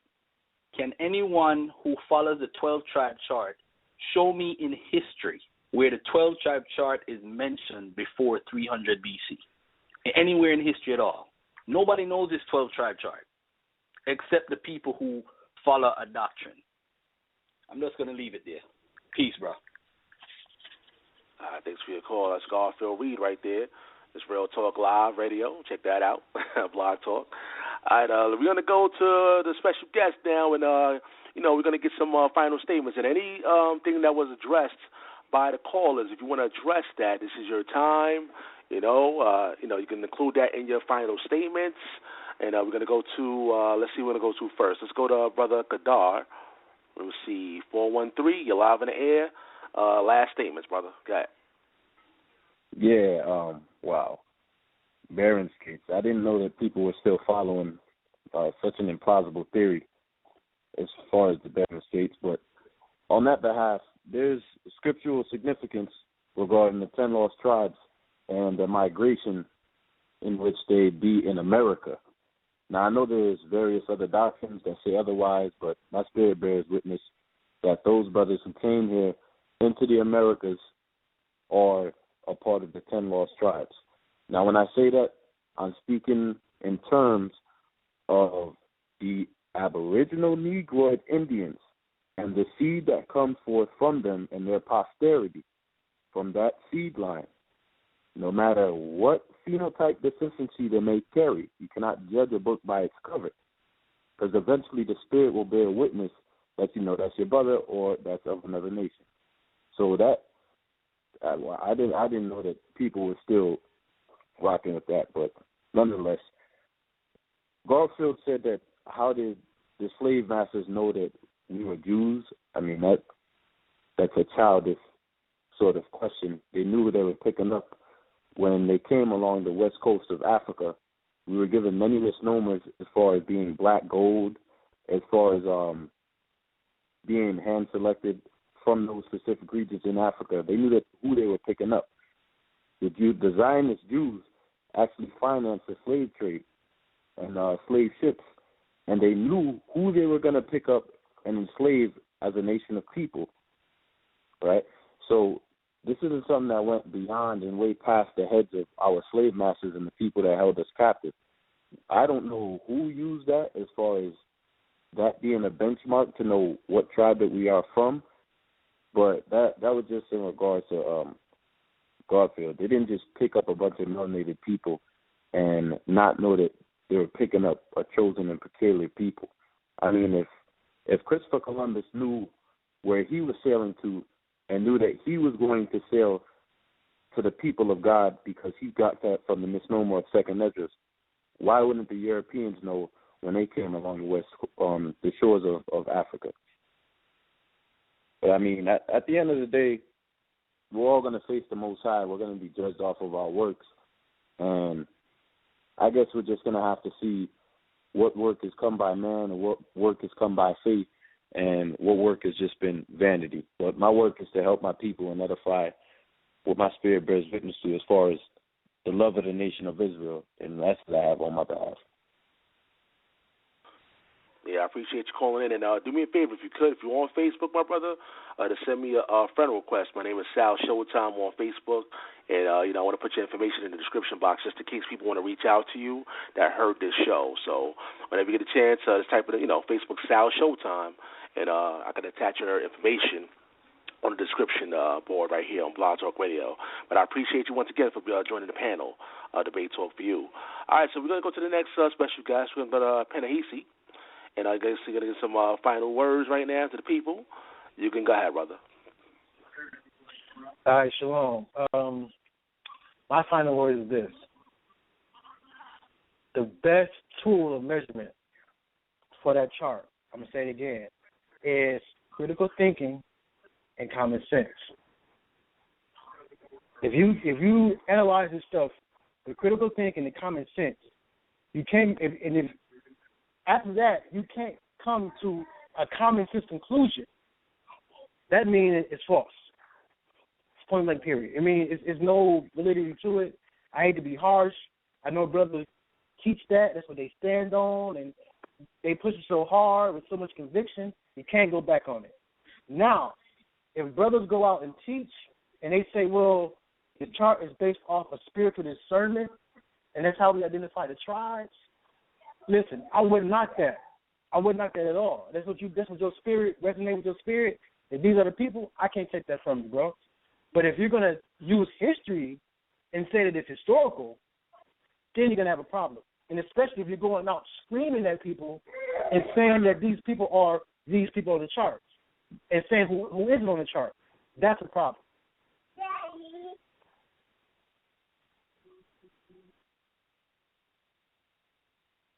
That's all I have to say, sir. All right, man. Appreciate you as well, brother. Appreciate you as well. And your information is already on the description box for those listening audience out there. If you want to reach out to the brother, just go to the description box right here on Blog Talk Radio on this show called Roundtable Episode 15, One West Camps Part 2. And if you want to reach out, any further questions, you can go ahead and reach out to the brother. All right, so let's go to Bro.Sha'ala for some final words. You can go ahead, brother. All right, yeah. So the name of the show is, Are One West Camps Destructive or Productive? Now, if you go back and listen from the very beginning, the Spirit manifests and show you that it's destructive. The brothers ain't do nothing. All they did was lie and try to validate that chart, which they can't. It's just impossible to validate that. And then on top of that, all they did was take personal shots at me and the other brother. Like, come on, why don't you come out and prove something? Show us how we going off. The first thing you're going to do is bear false witness on me and say that I'm married to a certain specific race of person when, in all actuality, Bro.Sha'ala ain't even married. So that just shows that all these brothers do is lie. Brothers say, oh, well, everybody's saying it, so why is you tale-bearing? You know, why do you even read Paul's writings? Don't you want to, prove all things, man? Don't speculate. But besides that, yeah, that chart is utterly ridiculous. All these other doctrines they bring in just don't make no sense. The brothers brought out that Ruth. They try to say that Ruth is not a Moabite. But if we read Ruth chapter 1, verse 16, it says, and Ruth said, entreat me not to leave thee, or to return from following after thee. This is Ruth talking to Naomi. Naomi's the Israelite. Now watch what she says. For whither thou goest, I will go, and where thou lodgest, I will lodge. Thy people shall be my people. So if Ruth was an Israelite, why is she making a distinction, a separation between her people and Naomi's people when Naomi's people was an Israelite? And then why didn't Naomi correct her, say, hold up, you're one of us? So, the scriptures make it clear. He says, and thy God, my God, showing that, listen, she worshiped a whole different God than the God of Israel. She worshiped whatever God that, the Moabites was worshiping. So, it's easy to cut these guys, like the brother Panehesi said, critical thinking, man, common sense will get us past, this hump. Now, am I saying that we need to totally destroy the One West camps? No. What we need to do is revise that doctrine. Get brothers on speaking the truth. Get away from that chart. Like a couple other brothers said, there's no commandment, there's no scripture in the Bible at all that tells us to make a chart. And then when you cut the chart, guess what they do? They run to 1 Timothy. Oh, endless genealogies. Well, what is that chart? That chart is endless genealogies. You saying this person is this person and this person is that person when you don't have no kind of proof to back it up. The Native Americans are not our people. They came through the Bering Strait, like the brother said. They are Mongolian people. These people are closer in blood relation to the so-called white man than they are to us. But then they turn around and tell you, oh no, the so-called white man is closer to us. He's a Shemite. Jacob and Esau was brothers. So the white man is closer to us in blood than the so-called African. When none of this makes any sense at all. These brothers are not scholars. These brothers are parrots. They parrot what they hear another brother say. And then they look up and they look up information from the so-called white man who they hate, and then they back up and they say, oh, well, this Edomite came up with all this great information. But don't you hate that man? Don't the scriptures say never trust thine enemy? So if you hate the so-called white man, why are you always using him as a reference to back up your claims? So these brothers they all over the place, man. So my suggestion is we need to keep going on this doctrine and bring one brother out at a time, man. Because most of these brothers is going to be stuck in that. And with that, peace. Shout out to brother Cobb that called in, brother Brian that called in, sister Yafia that called in and supported the brothers, and whoever else called in to support us. And with that, I'm going to say peace, shalom, praise the Most High, man. All right, Bro.Sha'ala, is there any YouTube channel that you want to put out there, or you good? Just in case people I'll be bringing out some videos soon, man, because this thing is getting real. All right, so peace out, y'all. Thanks, Sal. Yeah, just keep me posted on that channel. Most definitely. All right, man, appreciate you, man. Once again, we're going to go to the last man standing right now, Tazapanya. And he's actually, I want to thank him for actually reaching out to me and wanting a part 2, requesting a part 2. And we made it happen today. And it's in the archives forever for everybody to check out. So let's go to Tazapanya right now with his final words. Go ahead. Shalom, man. I just want to say it's a beautiful thing to come from under the understanding of One West. Brother just used, a poor example to prove that Ruth is an Israelite, not knowing that, in the King James Bible that most people profess to read, one has to understand that the italics words in the King James Bible are words added by translators to help the readers. These words in italics are not found in the Hebrew. So if you go to Ruth chapter 1, verse 16, the word shall be are in italics. If you take that out, it says, thy people, my people, thy God, my God. People don't understand the basics and foundation of history. Moses died in the land of Moab, all right? Israelites, that was the first land Israel took over. It's shown in Scripture of us utterly destroying Ammon and Moab out of our land. We moved Moab eastward.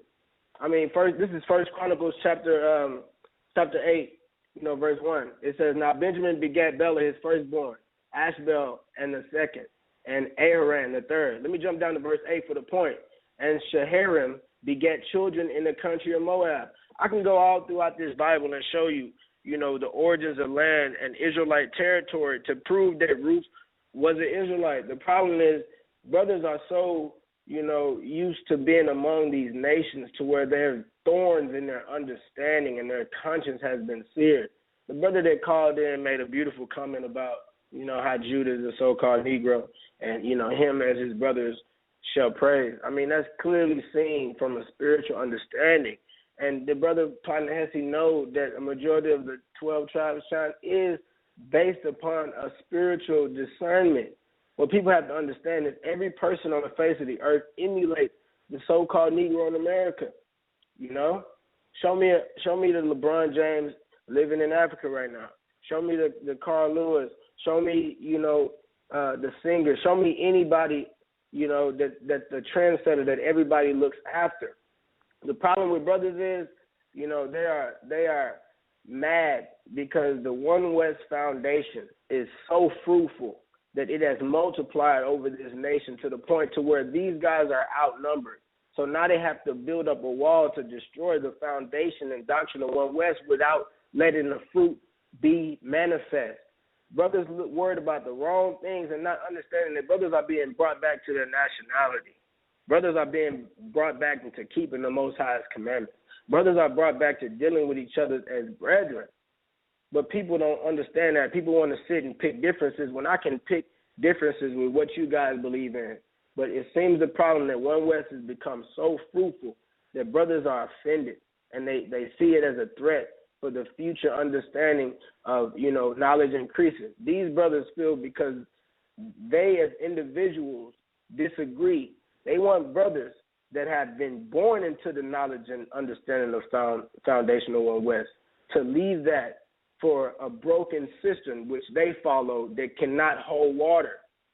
Brothers have to really understand that the foundation of One West is gonna, is very fruitful, all right, and it's gonna be shown manifest for years to come, and it cannot be destroyed.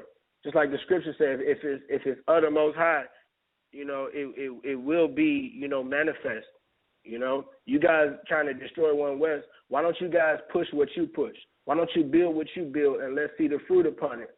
Because the fruit of One West is changing lives. It's bringing people to keeping the Most High's commandments.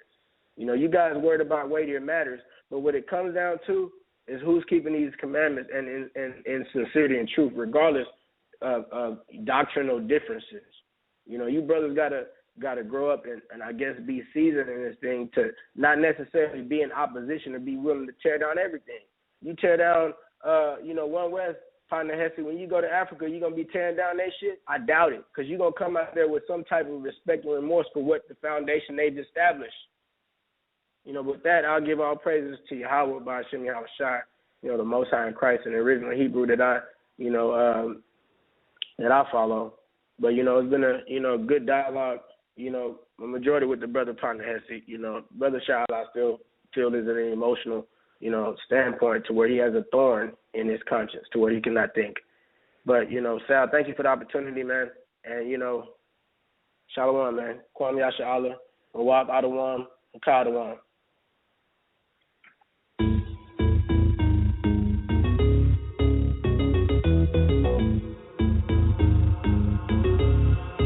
On that beat, go. You don't want to miss the best show via internet, Debate Talk for You Radio. We have the best debates in the world. We have the best special guests to present the information to the masses out there. So make sure you tune in every Thursday and Friday at 8 p.m. Eastern Time by going to www.blogtalkradio.com/Debate Talk for You.